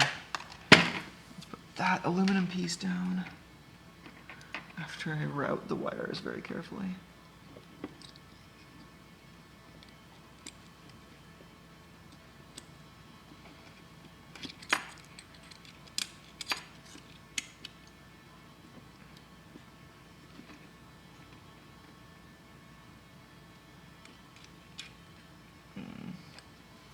I don't think those are as separate as they could be. Let's try to route that.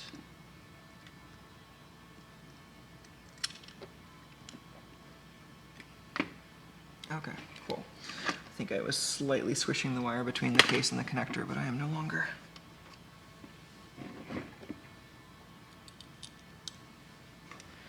Two more of those button head screws.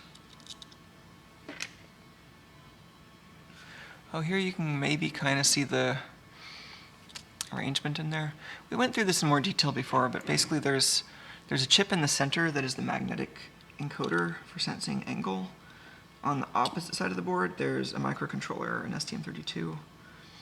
There's 6 FETs for driving the motor. Some analog circuitry, either for the magnetic encoder or for motor feedback. I'm not quite sure.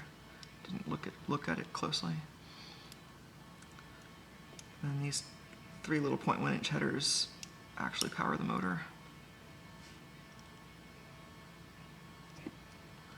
This is the worst wrench. I must have a better wrench here. This is like made out of Play-Doh.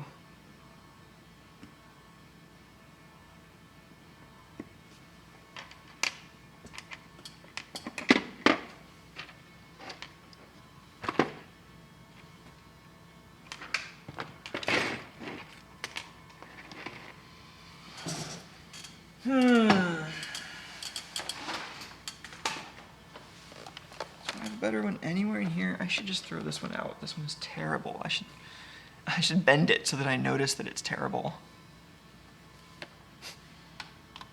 Yeah. Terrible wrench. Okay.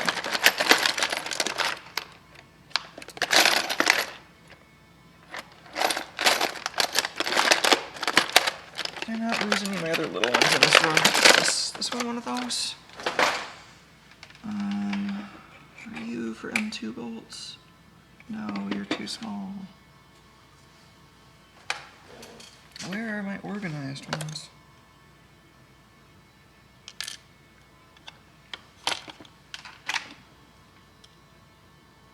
Oh, that'll work. Got a handle for you.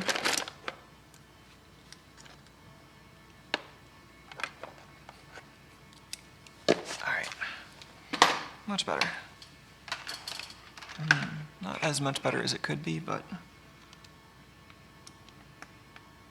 yay. Okay. Didn't need that much more torque, but it's like, oh man, the wrench is just not able to actually tighten these screws.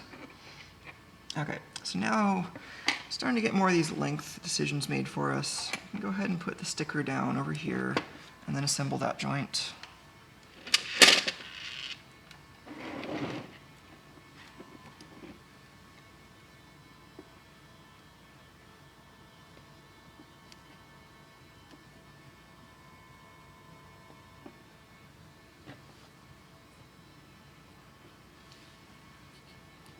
Yeah, alright. Reasonably still sticky after a couple of reapplications. And then, similar deal over here, we have to carefully close up this joint with both those connectors plugged in. And this connector glued a little bit. So, I think I want this joint pointed this way. And then just put in there carefully with a spudger.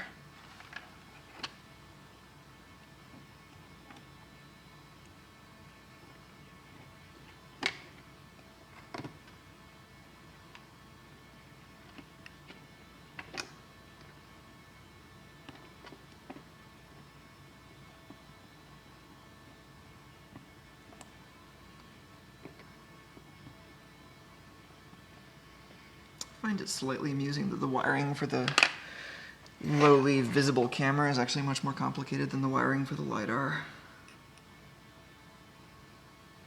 But it's all about the bandwidth. I mean, the camera has way more data it's trying to tell me about.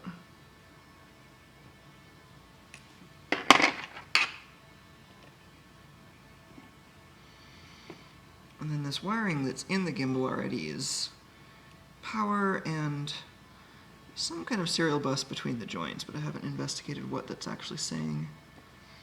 Since I think the protocol between, because like there are basically some multi-purpose serial wires that they use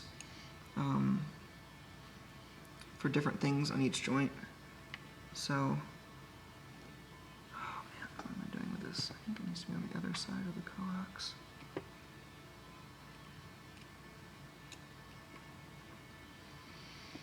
So like on the first joint, that multi-purpose digital I/O is used for the serial port / PWM port for talking to whatever this is plugged into. And on the last one, it's used for the IMU, but I haven't and so it's I2C talking to an off-the-shelf, MEMS chip. But I haven't investigated what they're actually speaking between joints. That might actually be really useful for reverse engineering relevant protocols later on. But I'm not going to worry about that before reassembling this gimbal. And after reassembling the gimbal, I'm probably not going to want to disassemble the gimbal.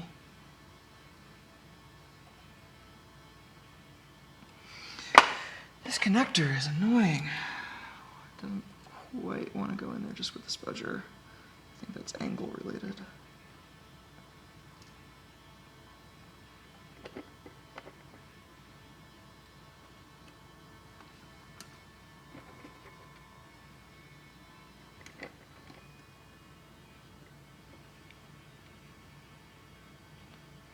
Something just beeped. I wasn't sure if it was my mill or something else, but maybe it was the neighbor's microwave.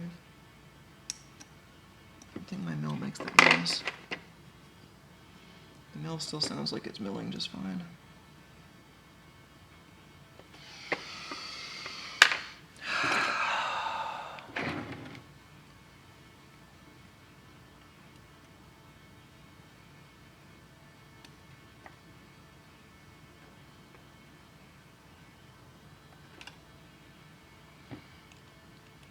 I remember this being easier when there are fewer wires hanging out in here.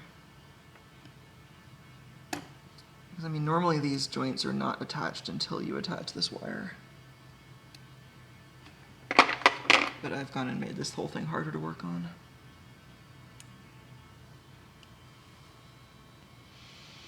Is it possible that's upside down? I don't think so.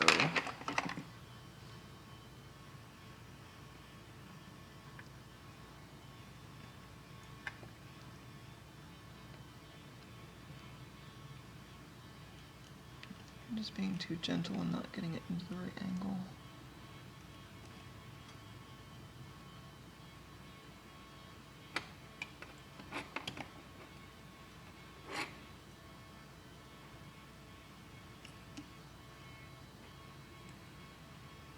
Alright, I think that's closer. She says right as it jumps out across the room, never to be seen again.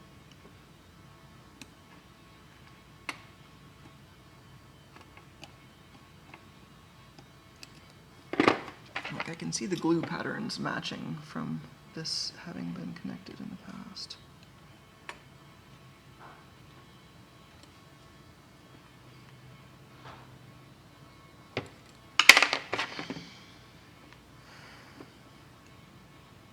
Right, the connection blades are on the right side, pins.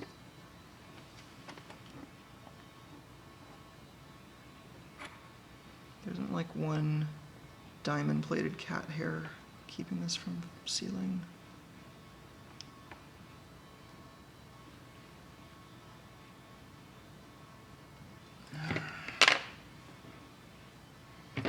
This wasn't what I was expecting to be hard. It's always the unexpected things.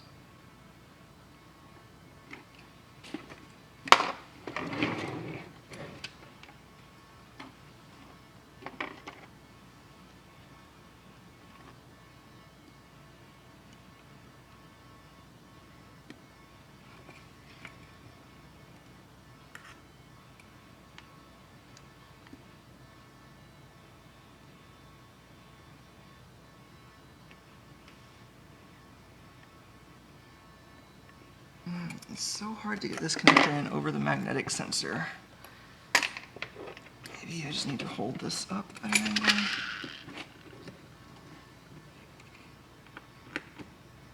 I'm just not worrying about doing this on camera right now, sorry.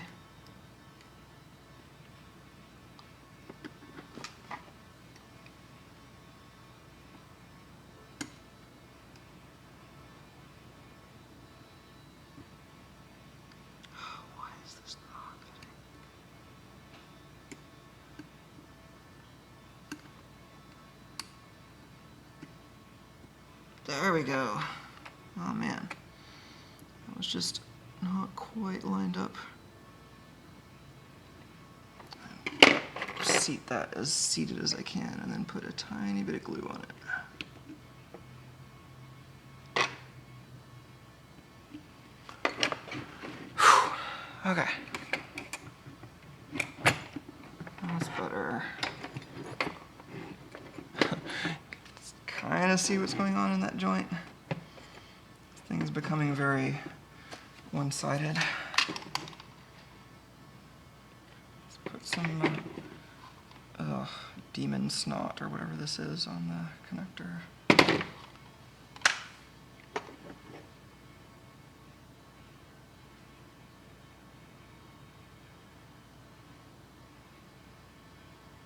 A little bit of that. I'll try to figure out how this is supposed to sit.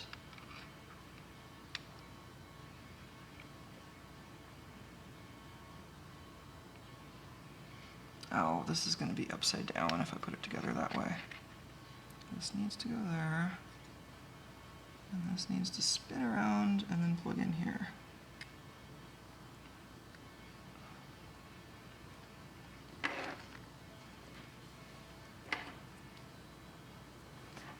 Starting to look a lot more gimbally.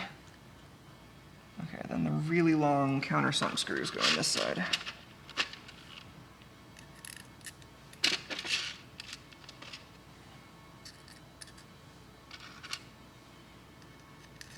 And I got another screw for free. There we go.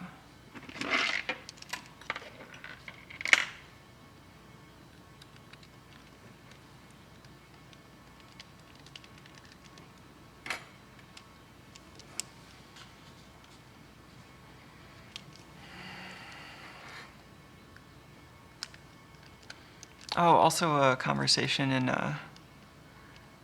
chat about VFD displays, vacuum fluorescent displays, and how to get like a really big dot matrix one. Yeah, and then Emily brings up the pinball machines have them, but probably preferably keep those intact if possible. Yeah, I occasionally see a good one come up on electronic surplus sites. Like, I got my VFD from a surplus site called BG Micro. BG Micro, if you didn't hear. And then I've also seen them show up at places like All Electronics Core, which is another similar surplus place. I was like, it's balanced, it's balanced. No, I haven't attached that axis yet.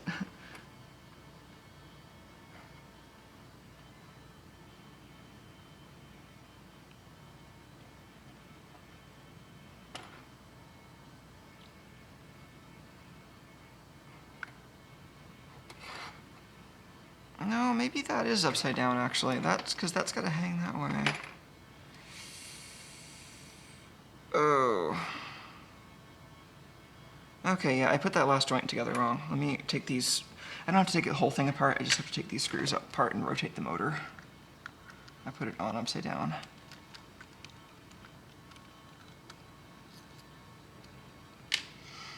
That thing I was saying about there being many incorrect ways to put this together. Which, I don't know, I guess there are fewer of those than I was expecting. I was expecting this thing to be a little more annoying even. So it's kind of been pleasantly surprising.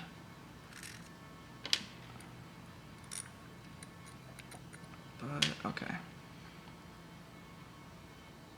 So that unplugs. Okay, so this...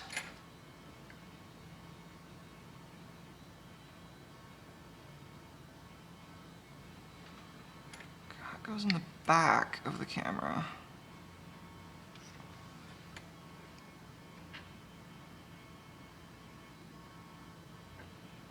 And then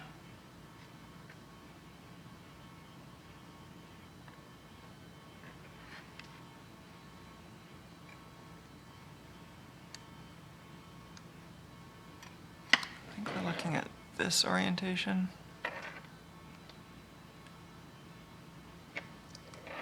Oh, that's better. Okay, now this is how it hangs.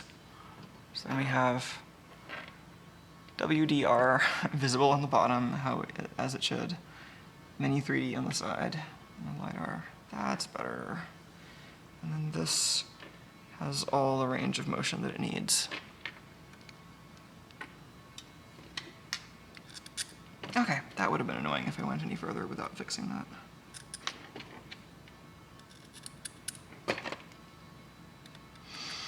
As tempting as it would be to 3D print a piece, the Kapton tape is certainly lighter than anything I could 3D print. But I think that would really complete the look, though. Like if I 3D printed another piece in that same material that covered the back of the camera, I think that would actually work out pretty nicely. And I could print it low infill and make it pretty sparse in general.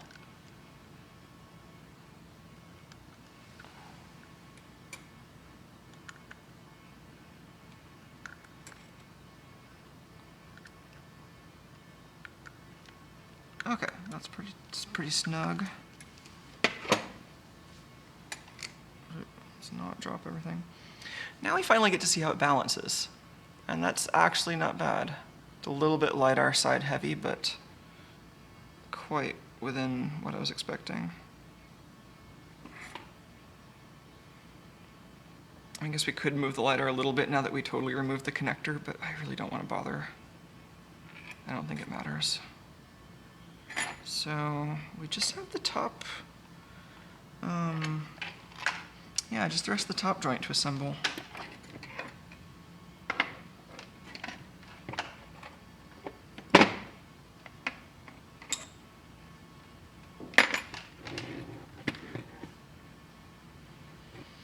And now it's starting to be such that we can just sit this on the camera, which we haven't really been able to do before. Oh yeah, Piotr was saying we might be able to add weight to counterbalance the LiDAR. Yeah, totally, we might be able to do that. Also, adding... Yeah, come to think of it, like if I'm designing this back panel to hold the wire, I could maybe try to give it a little bit of plastic weight infill on the side toward where we want, but there's some options for that. Oops, my E6000 is oozing. It's, ugh. Gross. I'll stop that.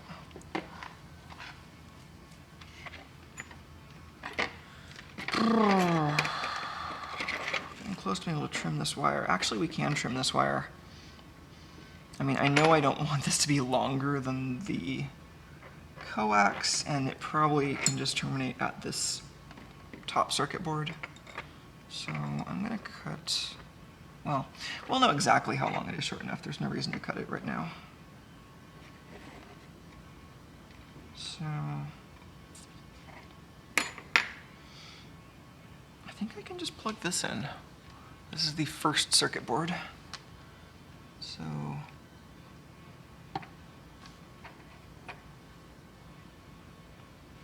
well, I guess this needs to go through there. And maybe these need to go through here first. Yeah, I guess so. These, but these will be somewhat pullable. Like, I don't think this will actually lock these wires into place.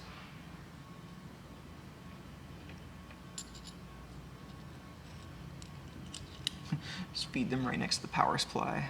It's fine. This has good high temperature insulation, right? And two of these screws hold this contraption together.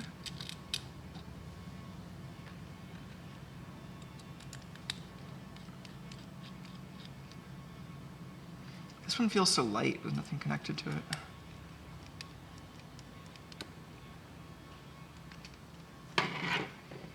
Now, yeah, these wires are still pretty free to move, so that's fine.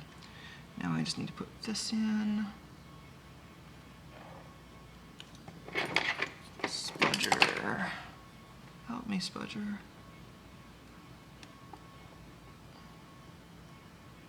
Spudger, you can do it.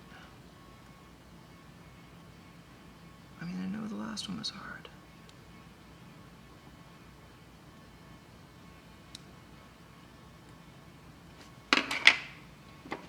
Maybe you need some help from the tweezers.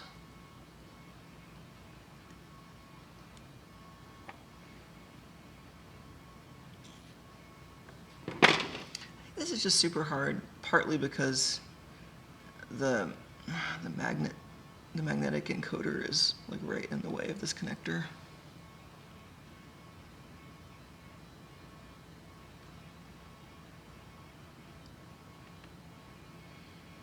They must have had some practice in assembling this at the factory.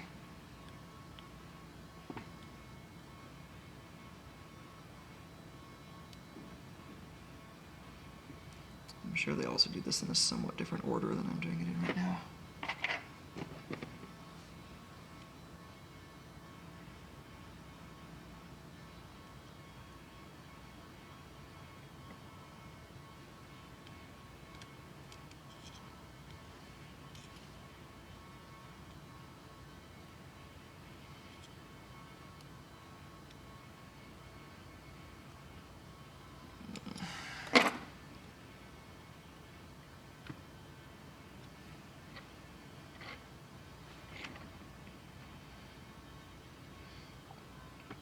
Man, it must be nice to watch this and just fast forward past the annoying parts.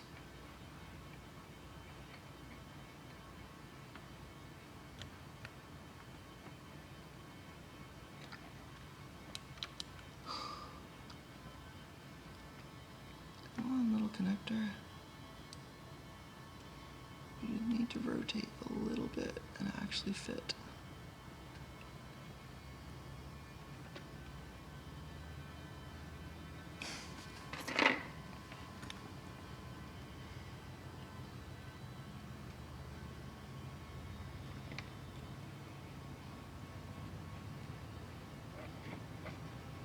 It's just so hard to actually grab this in a way that lets you rotate it properly. I don't quite know how to do it without risking damaging all the wires.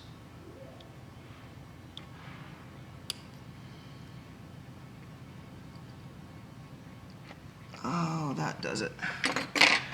I guess just thumb pressure combined with tweezers does it. It just also covers up everything you're doing, so it's kind of hard to watch, but all right. That's in. Let's put some alien boogers on it.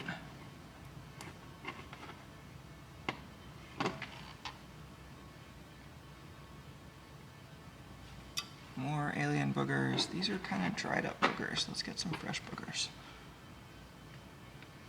And because of how this works, the fresh boogers get piped up through the middle of the dried boogers.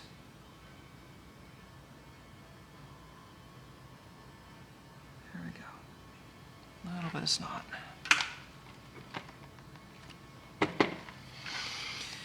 Now for this axis, okay, so this can turn from there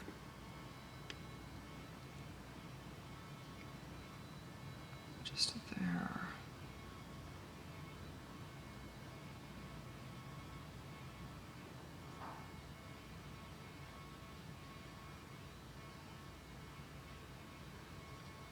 Well, I think this is the only way this is going to fit, so this must be the right way.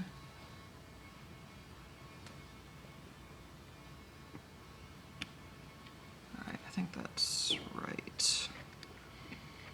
I was just momentarily worried, oh, do I have to put this piece on first? But no, that piece can go on after this piece. Super long countersunk screws.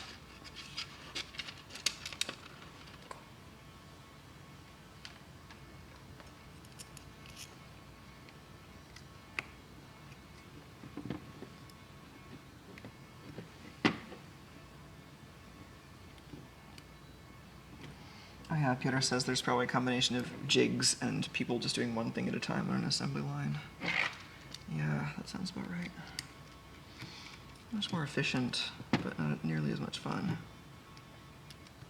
Although I do like jigs, but repetitive work is repetitive. Who knew?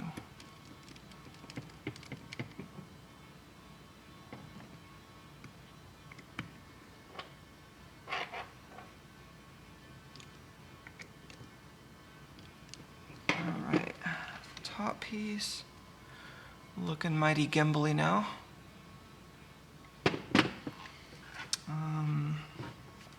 Let these go through the circuit board,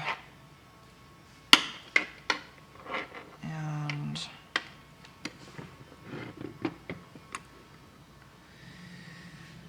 think these cables wanted to kind of go somewhere relatively low tension to the side, whereas this one kind of has this way that it hooks forward over the edge of the circuit board.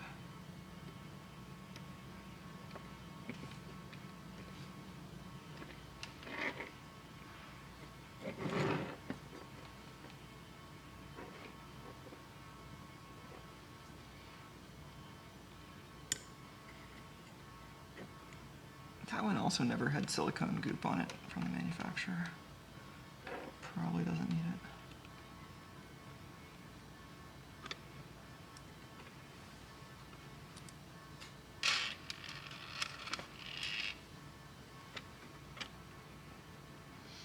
Now we have how many ears? 3 ears?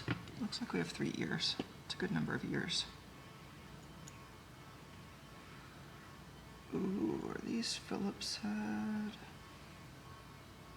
No. Let's not use the Phillips head screws. I think those are the ones that I tried to use for the other thing. I think we want these.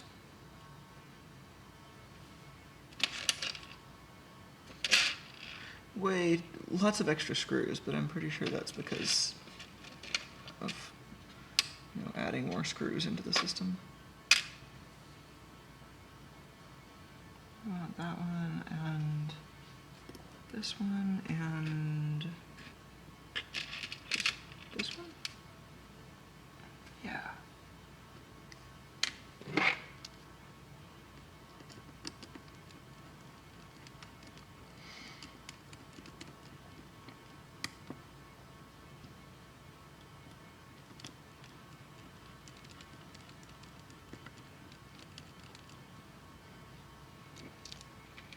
And I think the next step is to trim the video, or not the video wire, well, the video, I could probably like zip tie the SMA connector to this board just to keep it strain relieved a bit. I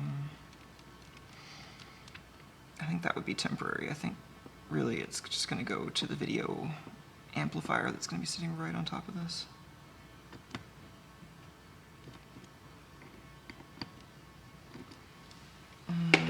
Yeah, so this is the video cable.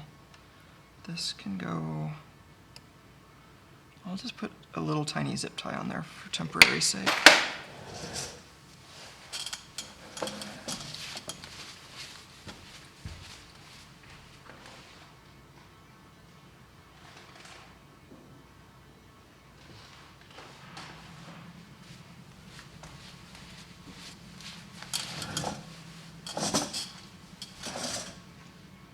Does that fit through here? Not entirely.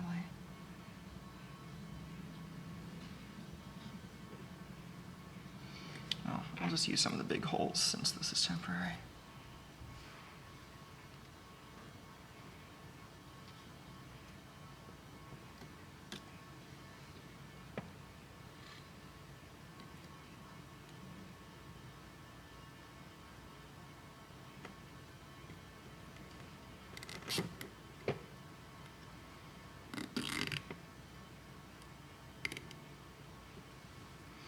I'll just hopefully keep this a little protected until I figure out what I'm actually doing with it. And this wire, I think I just want to solder that. There are these little test points down here. There's one labeled video, but it doesn't seem to actually be there. Let's put this under the microscope.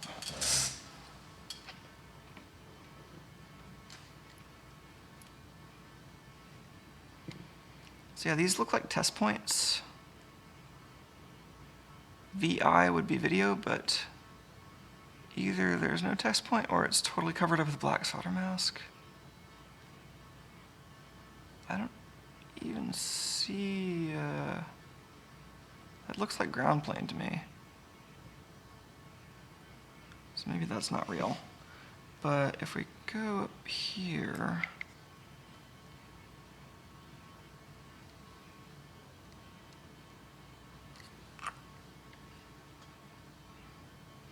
let's look at that connector. It looks like video is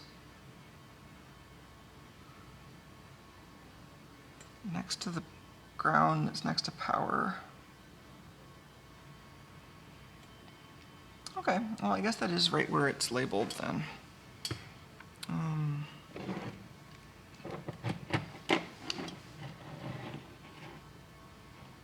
Maybe we need to put this in the vise again.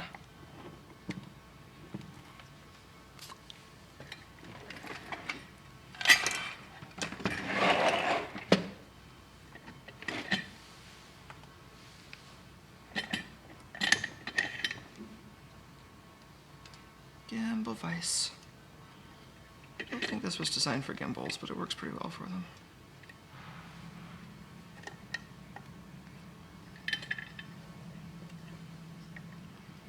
Oh, that is mounted backwards, so it's going to be mostly pointing that direction, which is not what we want. Gimbal does have an orientation to it, like it doesn't really point straight backwards very well. So I'm probably going to design the bot so that that side is the side pointed toward the kitchen where we don't really need that much visibility.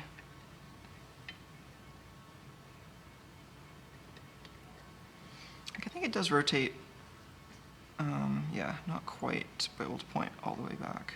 Close, but not quite. So there will be some blind spots if you're relying on just the gimbal, which we mostly will be.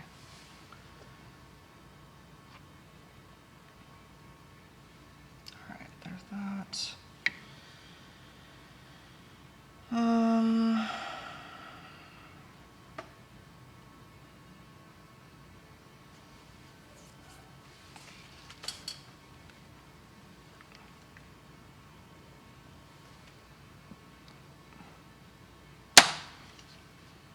I don't know if I'm going to be able to get this under the microscope easily.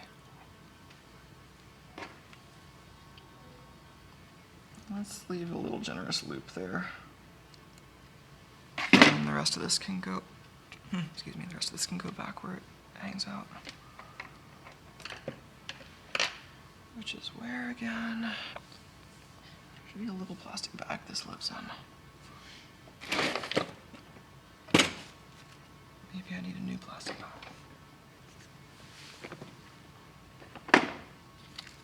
That's a different plastic bag. Oh, here it is. That was 2 meters, no longer.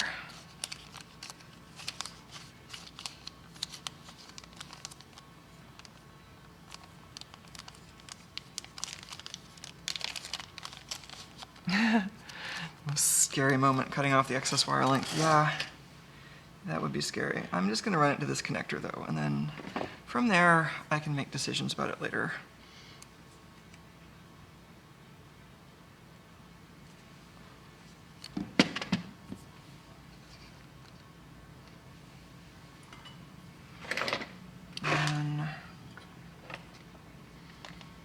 This will be silicone wire, so it's not going to shrink down to no insulation, which will be nice. And in fact, just for reference, we might as well plug in our wiring harness because the color codes in there make things a little easier to see.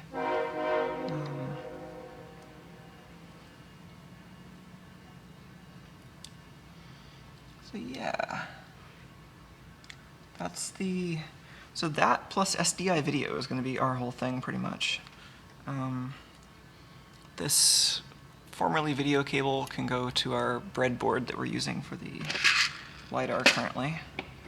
And then these are going to the Raspberry Pi. So all of these eventually are going to go probably to some other microcontroller or FPGA that sits next to or on top of the Raspberry Pi.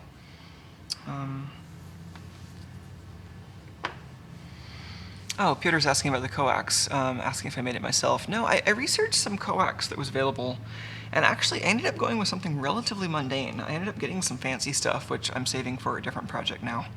But yeah, I found stuff that was as small as 0.3 millimeters diameter if you're willing to go to the kind of expensive DigiKey stuff that's like 42 gauge. But actually what I ended up using was some stuff that I think is usually used for like laptop Wi-Fi cables, and it was sold. So it's very similar to the stuff you find in Hyro's UFL connector harnesses. From what I've seen, it's actually a little bit narrower than that stuff. But I found it just by searching eBay for 0.81 diameter or 0.81 millimeter coax, and that seems to find the general variety of stuff that this is. don't think I have quite the exact stuff here, but it's similar to this, but maybe even a little bit thinner and without the connectors. So I bought the raw coax and then terminated it on both ends myself, on this end with SMA and then the other end with the, I think, MCX or whatever that connector is that the camera uses. There's no getting around terminating this yourself because it's got to go through that tiny space.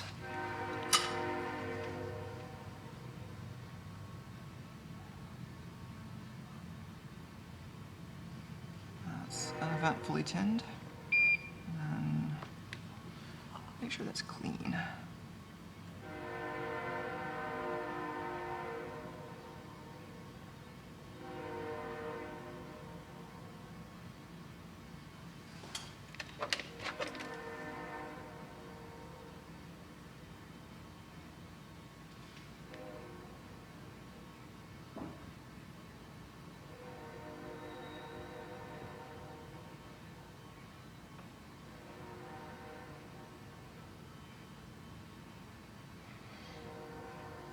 Okay, check that out with the multimeter just to make sure there aren't any sneaky shorts, but I think that's just fine. I might put some strain relief there, but honestly there's so little strain to relieve given that this is the really flexible silicone wire.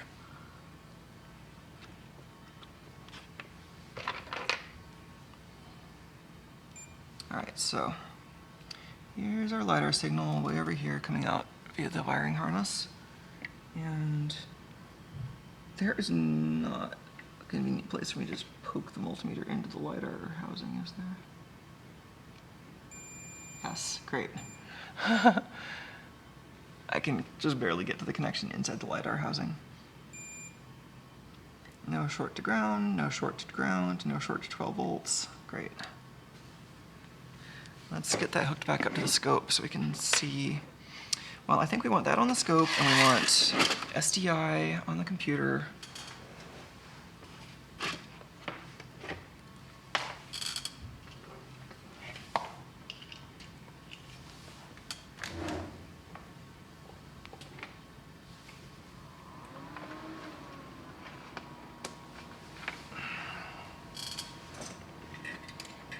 Alright, so this is SDI video heading off to the computer right now. Oops, let's not dump that out.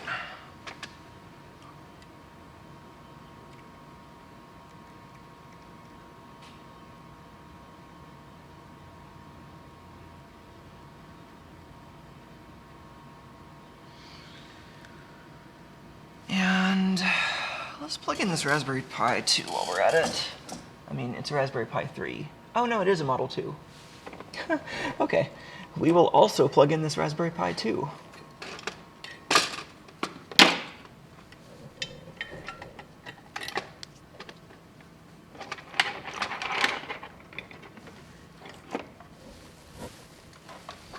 So yeah, this might be the same computer I end up using on the bot. We'll see. I think before I make any drastic mechanical decisions around that, I should try out the depth camera with this Raspberry Pi just to make sure they get along in a useful way.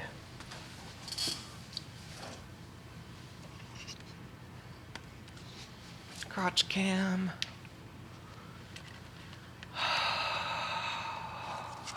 Okay.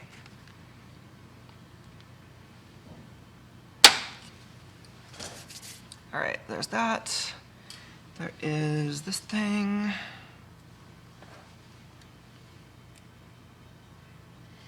Let's maybe have a servo extension lead for that.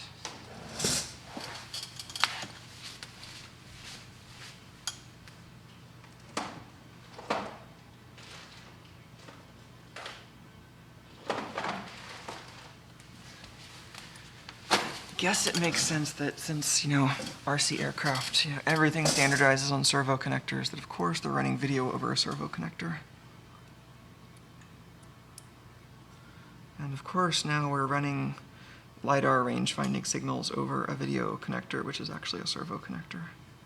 That's just how you do it. That is the loosest fit. Well, let's not be surprised if that connection isn't actually good.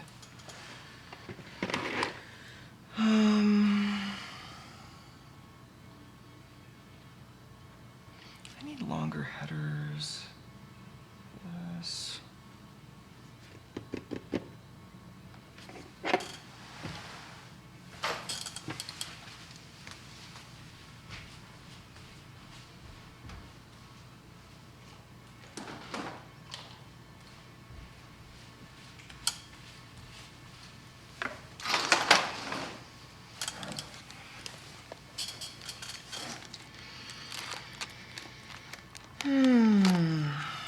Like these?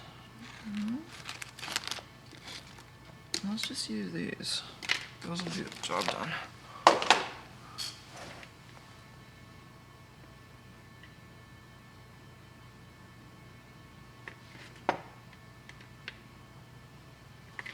Let's tape that down with its friends here.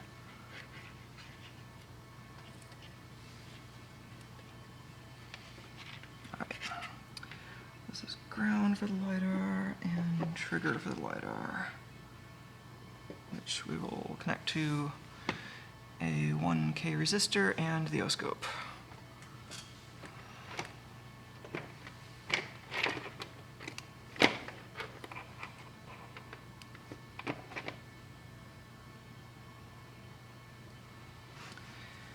Okay, let's run the program on the Raspberry Pi and get the video output displayed, and then I think we're ready to power this thing up and watch it work, I hope.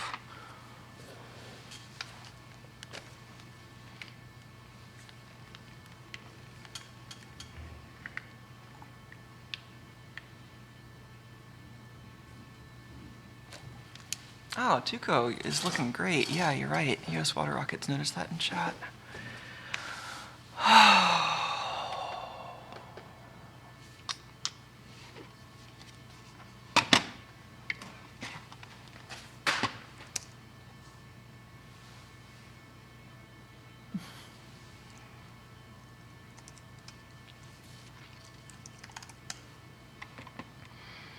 Alright, so that's where the video will show up if everything is well. I should probably rename this Tuco Flyer. Cam steer and controller.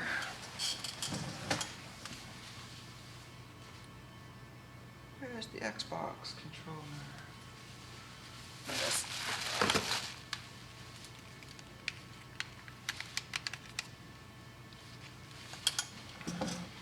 And I think the one piece we're missing is the oscope with the LiDAR.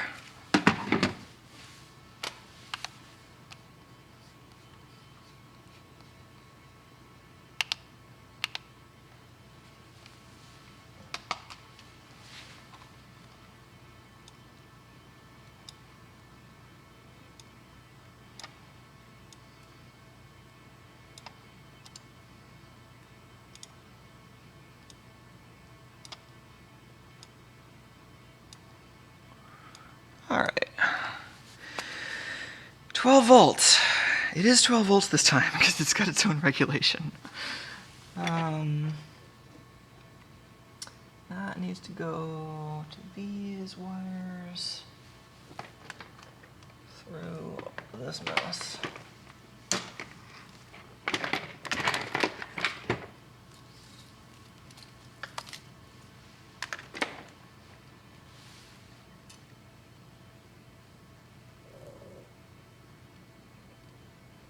I just want some tape also so it doesn't short out. Especially nervous the power wires that are at voltages higher than what most of the system operates on.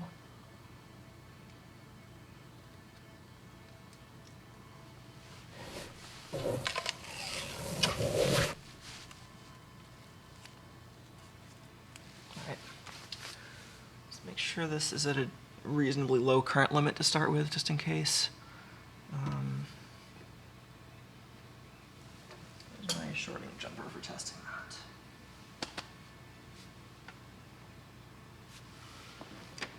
Use one of these.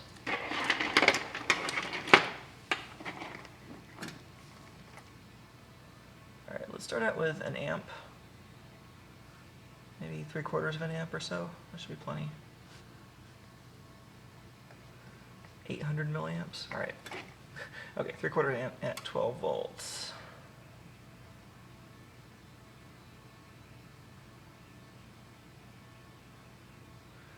Which, I mean, I picked 12 somewhat arbitrarily.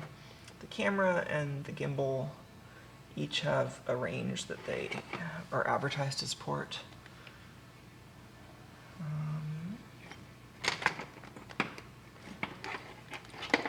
All right, I'm getting really close. Plug in ground. And there goes nothing. 200 milliamps. Oh, gimbal's on. Gotten our LiDAR. Any video? Do I need to reset the Blackmagic interface?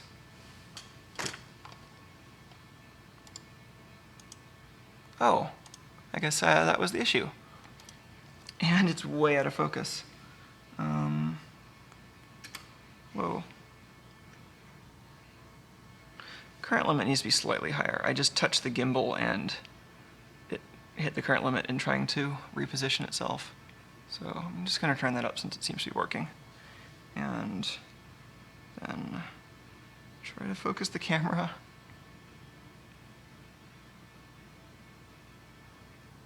Okay, that was the telephoto control, which is already in the right spot, which is all the way zoomed, probably. Then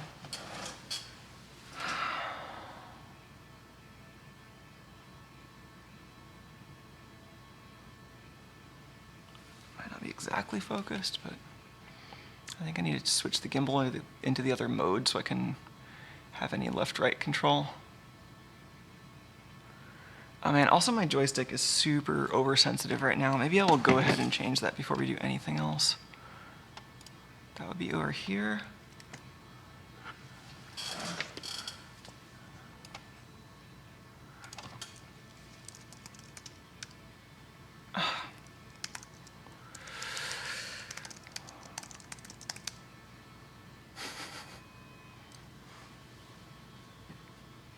Hi, Tuco. You coming over here?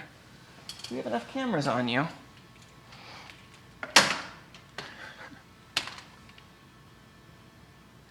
Well, the gimbal, you can see it's pretty stable when I'm...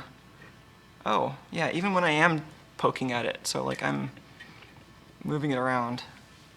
Can I get the DSLR up on here also? Because clearly we need more cameras. Because, like, you can't see what the gimbal itself looks like. Okay, there we go. Let's focus.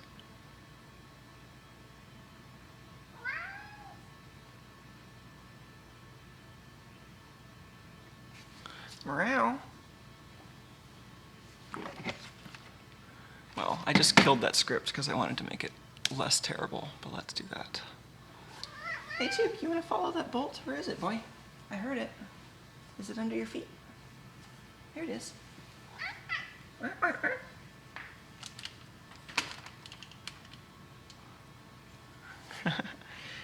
All right. Oh, failed to fetch. Really? Okay, fine. Nano. I think I just had some numbers to change. Yeah. So these have already been scaled from whatever the joystick maximum is to plus and minus 1. And so I think want to cut this way down and set the X and Y to something like 400.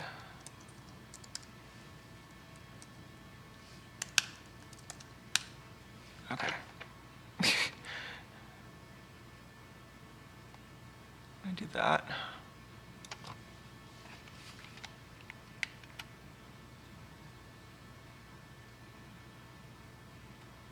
Huh. Well, I'm getting some left and right movement, although the center position really isn't what I thought it is, because this is not at all centered. Like, I've got to move the joystick way over here before it starts moving, like 1660. Anyway, I could figure out where the actual center positions are now that I've got the data displayed, but Tuco really wants attention. And you can kind of see how this is working. And I haven't been paying much attention to it, but you can see the data from the LiDAR.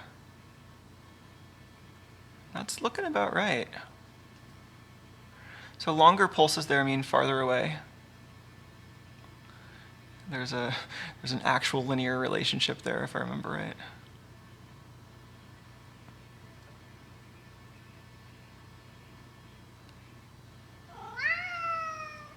Wow. Yeah, this joystick is still really unwieldy to control because the controls are not on at all.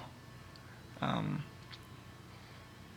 geez, US Water Rockets is asking where that smoke is coming from. You aren't serious, are you? I'm a little jumpy right now. And then Ben is asking, does it need recalibration of center? Well, usually in an RC context, you would do that on your transmitter. So that's something that I would be doing in the code that I haven't written yet. So yeah, basically.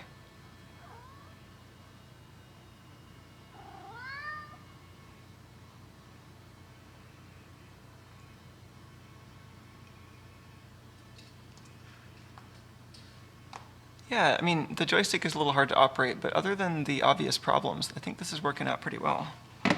Hey, Tuco, what do you want to do? And if it is making smoke, it's only making 6 watts worth of smoke from what it's consuming right now. Hey, little camera, don't be drifting. Can I fly you? Okay, the maximum speed is also now really slow. I think I turned that down further than I should have.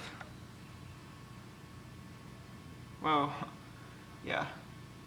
Needs some UX work, but the camera experience is, I think, pretty good. Oh, let's do the stability test. Let me try to get this centered and then just like smack the gimbal around and you can watch it respond.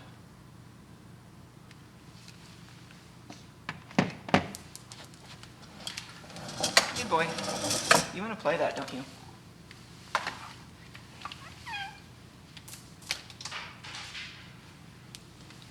So if I just smack this around a little,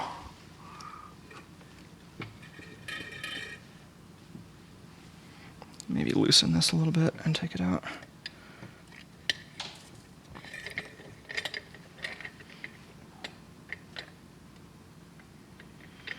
Good signal from the LiDAR too. And, at that distance is definitely in the frame that the LiDAR is pointing at.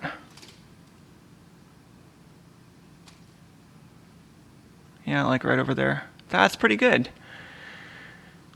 I mean, it's interesting. I kind of wonder if you could see the dot under certain circumstances, but the pulse width is so low that I really doubt it. Like, if you could see the dot, it would be a vision hazard too, I bet.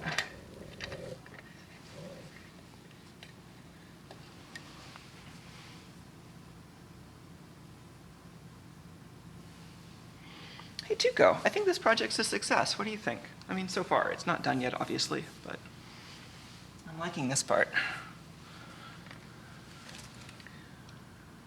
Oh, did the gimbal lose mode again? No, it's just really slow. Yeah, this is just a centering problem. Move this further out over the edge.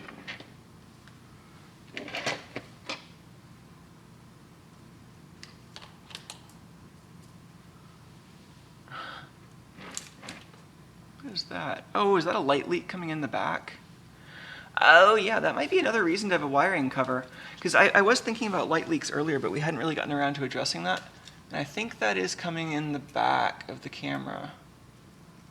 So maybe what we do is print out something that looks relatively nice, but then also underneath it use some black hot glue as a bit of an additional light baffle. Because yeah, if I angle that just right, the studio lights are shining right in the back of the camera and saturating the sensor. Tuco, what are you playing with down there? Is it like a little wire? Can I temporarily get rid of that just by turning off my light? Now there's a different problem. I guess I'm standing in the shadow of this light over here. Well, I think it might be time to wrap up the stream because it's getting a little late, but I'm pretty happy with these results. Let me know if there's anything else you're itching to see me try before I put this away for the night. I guess we could try aiming it at up at the ceiling. I'm gonna need a different scale in my scope for this. So that's where the, man, that's like the center position the gimbal wants to find right now. Besides fussing with my own code, it might be useful to also continue fussing with the gimbal firmware to see if there's anything like that I can help, or I can fix.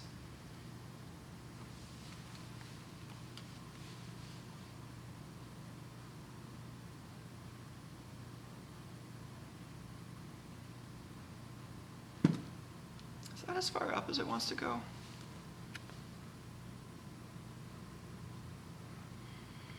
I don't know why it doesn't want to point further up than that right now. It might be just a control issue because I've limited the control range so much. Crotch cam. I guess I can't go up toward the ceiling. I guess I've got to put my script back to the way it was. All right.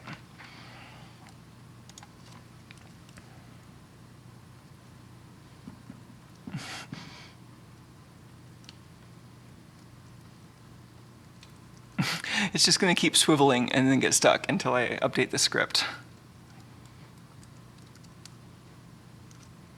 Save buffer. Steering. Okay.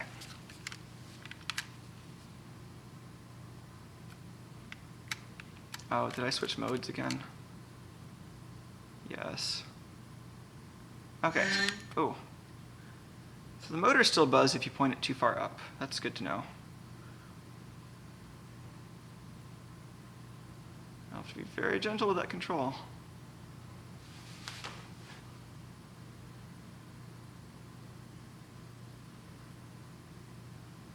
Oh, it is really easy to go too far with that control. It's hard to be in control aiming this thing up. Also, I think maybe the LiDAR is maxing out at some range, or maybe, I don't know. Haven't calculated how correct that is yet. But there's some data, if anybody likes it. Yeah, this control needs some, the manual controls need some work, but like from the stability, it's clear the gimbal like has a good sense of stability. I'm just bad at controlling it given the input situation right now.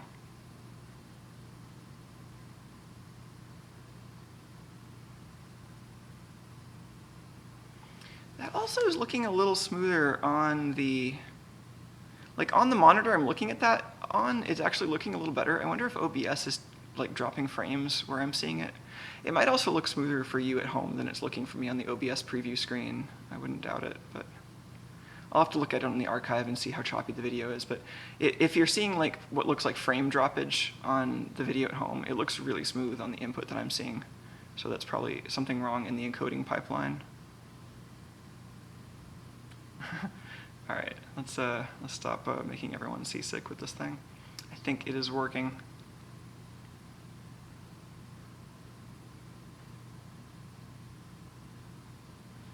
Oh, I'm just catching up on chat a little bit.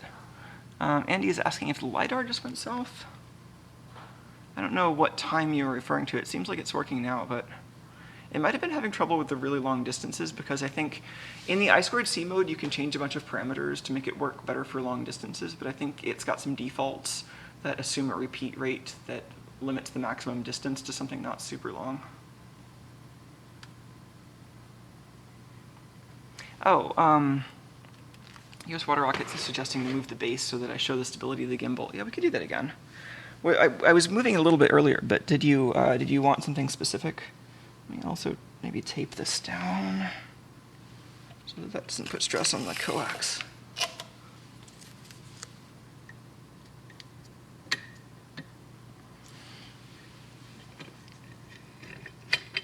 So I was just going to take this out.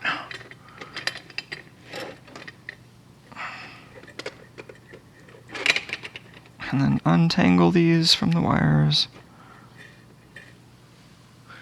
Okay, I've got a lot of wiring there to keep in track of still, but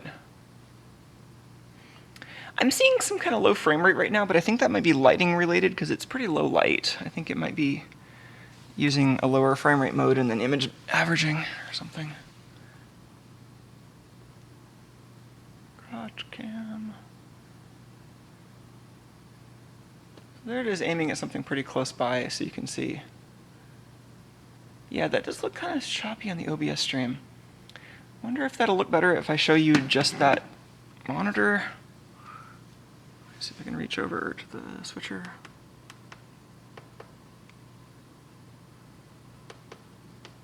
No, is it not that one? Maybe I don't have a button. Oh, there we go.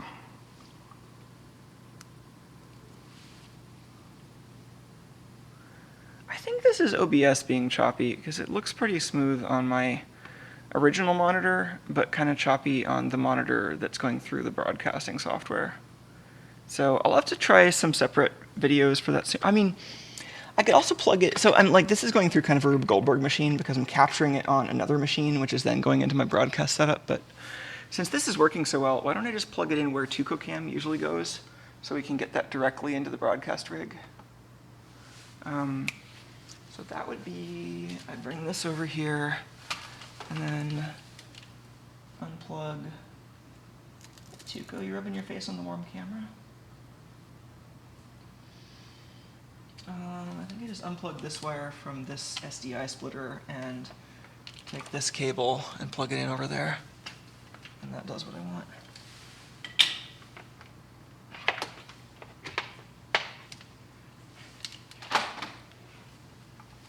Excuse me, Tuco, I'm using this tripod as a video distribution hub.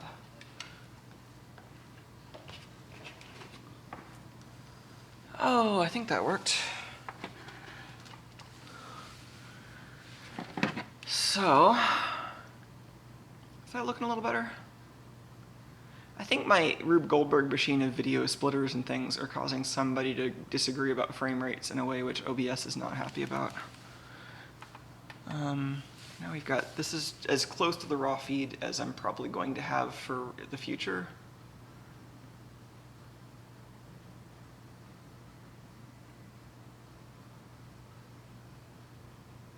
When it just drops up and down like that, that is me crossing really quickly over what it thinks is the dead zone on the y-axis of the joystick. So like it may look a little unintuitive, but based on how it feels with the joystick, it seems like that's what it's doing. So I think once I figure out how to either cook my inputs a little better in my code or update the firmware on the gimbal, then we should get past that problem and we'll be able to move this more smoothly. I mean, its own notion of the movement seems to be quite smooth. Like if let me just do the thing here where I hold this at one point and just move the gimbal. Take it off. Okay, so I'm holding the gimbal now and just moving it around. And so you can see it shifting around a little bit, but like given how fast this is going to be moving as the cat cam moves, I think the stability is going to be totally fine. Can I do picture-in-picture with this and not mess up your frame rate? And cat, please? I guess I can do this. Thank you. That's exactly what I wanted you to do, camera. So, I don't know, maybe that gives you a better idea of what this is doing. That top right picture-in-picture is coming from the camera on the gimbal. There's the cat.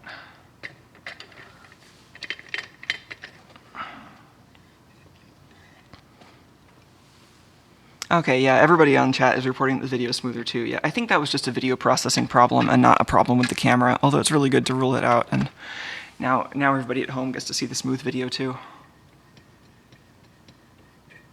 You can also see a little visible LED on the back of the camera. Okay, well I think maybe the next thing to do with this is to design a little cover for the back of the camera to keep the wiring at bay and to act as part of a light blocking system.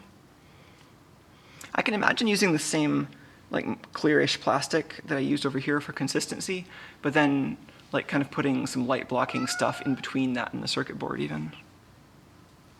So, all right, I think that's pretty much it for tonight. Thanks for everyone who stuck by for a second stream tonight. Hopefully that was interesting.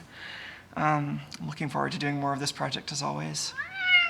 I know I've been saying this, but I'm probably going to actually have to spend some time tomorrow doing day job work that's pretty boring, but if somehow I get done with that, then maybe I'll have some more time to work on this project, which would be fun. Hey, Tuco. Cat cam isn't where it usually is. Isn't that weird? Coming to you from the gimbal. Yeah, I mean, I guess the real test of this would be taking this gimbal and just like suspending it from some relatively shaky wires and seeing how stable the video would be. But I think for that to be, like right now, this is still a little bit of an annoying test just because of how much wiring I have to connect to the gimbal to get to this point. So I think one of the next things I want to do here, I mean, so like I said, making a bracket to hide the wiring on the back of the camera and give me a place for light blocking, that'll be nice. But I think also one of the next things I want to do is figure out what kind of microcontroller or FPGA or whatever I'm going to have actually sitting between the LiDAR/gimbal contraption and the Raspberry Pi. And then once I actually have that decided, I can start building that, and then that'll make this significantly more portable. I can actually start using just the real cable snake that I plan to have, which is just SDI, just SDI 12 volts and Ethernet. So that'll be much more manageable. Thanks for tuning in. Oh, I was going to give you one last view of Tuco, but I need to actually unplug this and plug the regular camera back in first. Because I can't easily move this around quite that much yet. Oh, Duke, you're back. Here's your moment of Tuco. All right. Oh, neat. I had a good recommendation from Piotr to look at the Snickerdoodle and the Ice 40 RPi shield. Yeah, that's great. I noticed that, I know some people had made an Ice 40 RPi shield, but I'd forgotten what it was called. So yeah, thanks for the reminder. I will definitely check that out, because that might be exactly what I need. Basically, I need something that can give me a bunch, well, not like even a bunch, but just a few fairly accurate kind of pulse timing inputs and outputs. So, I could do that with most modern ARM microcontrollers. I could do it maybe with more fun and less sort of normalcy with the propeller. And then the FPGA just seems fun all around.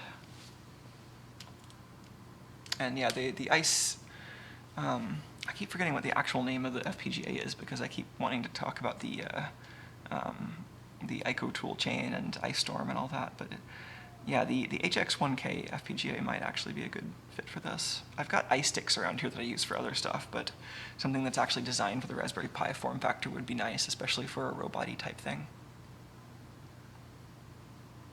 Oh, is this the ICO board?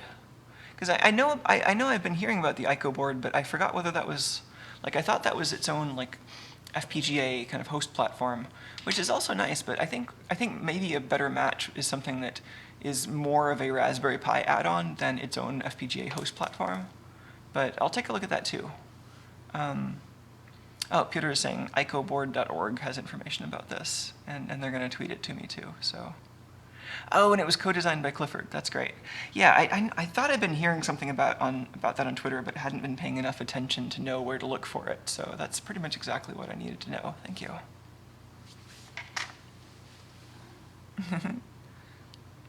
All right, happy hacking, everyone. See you next time.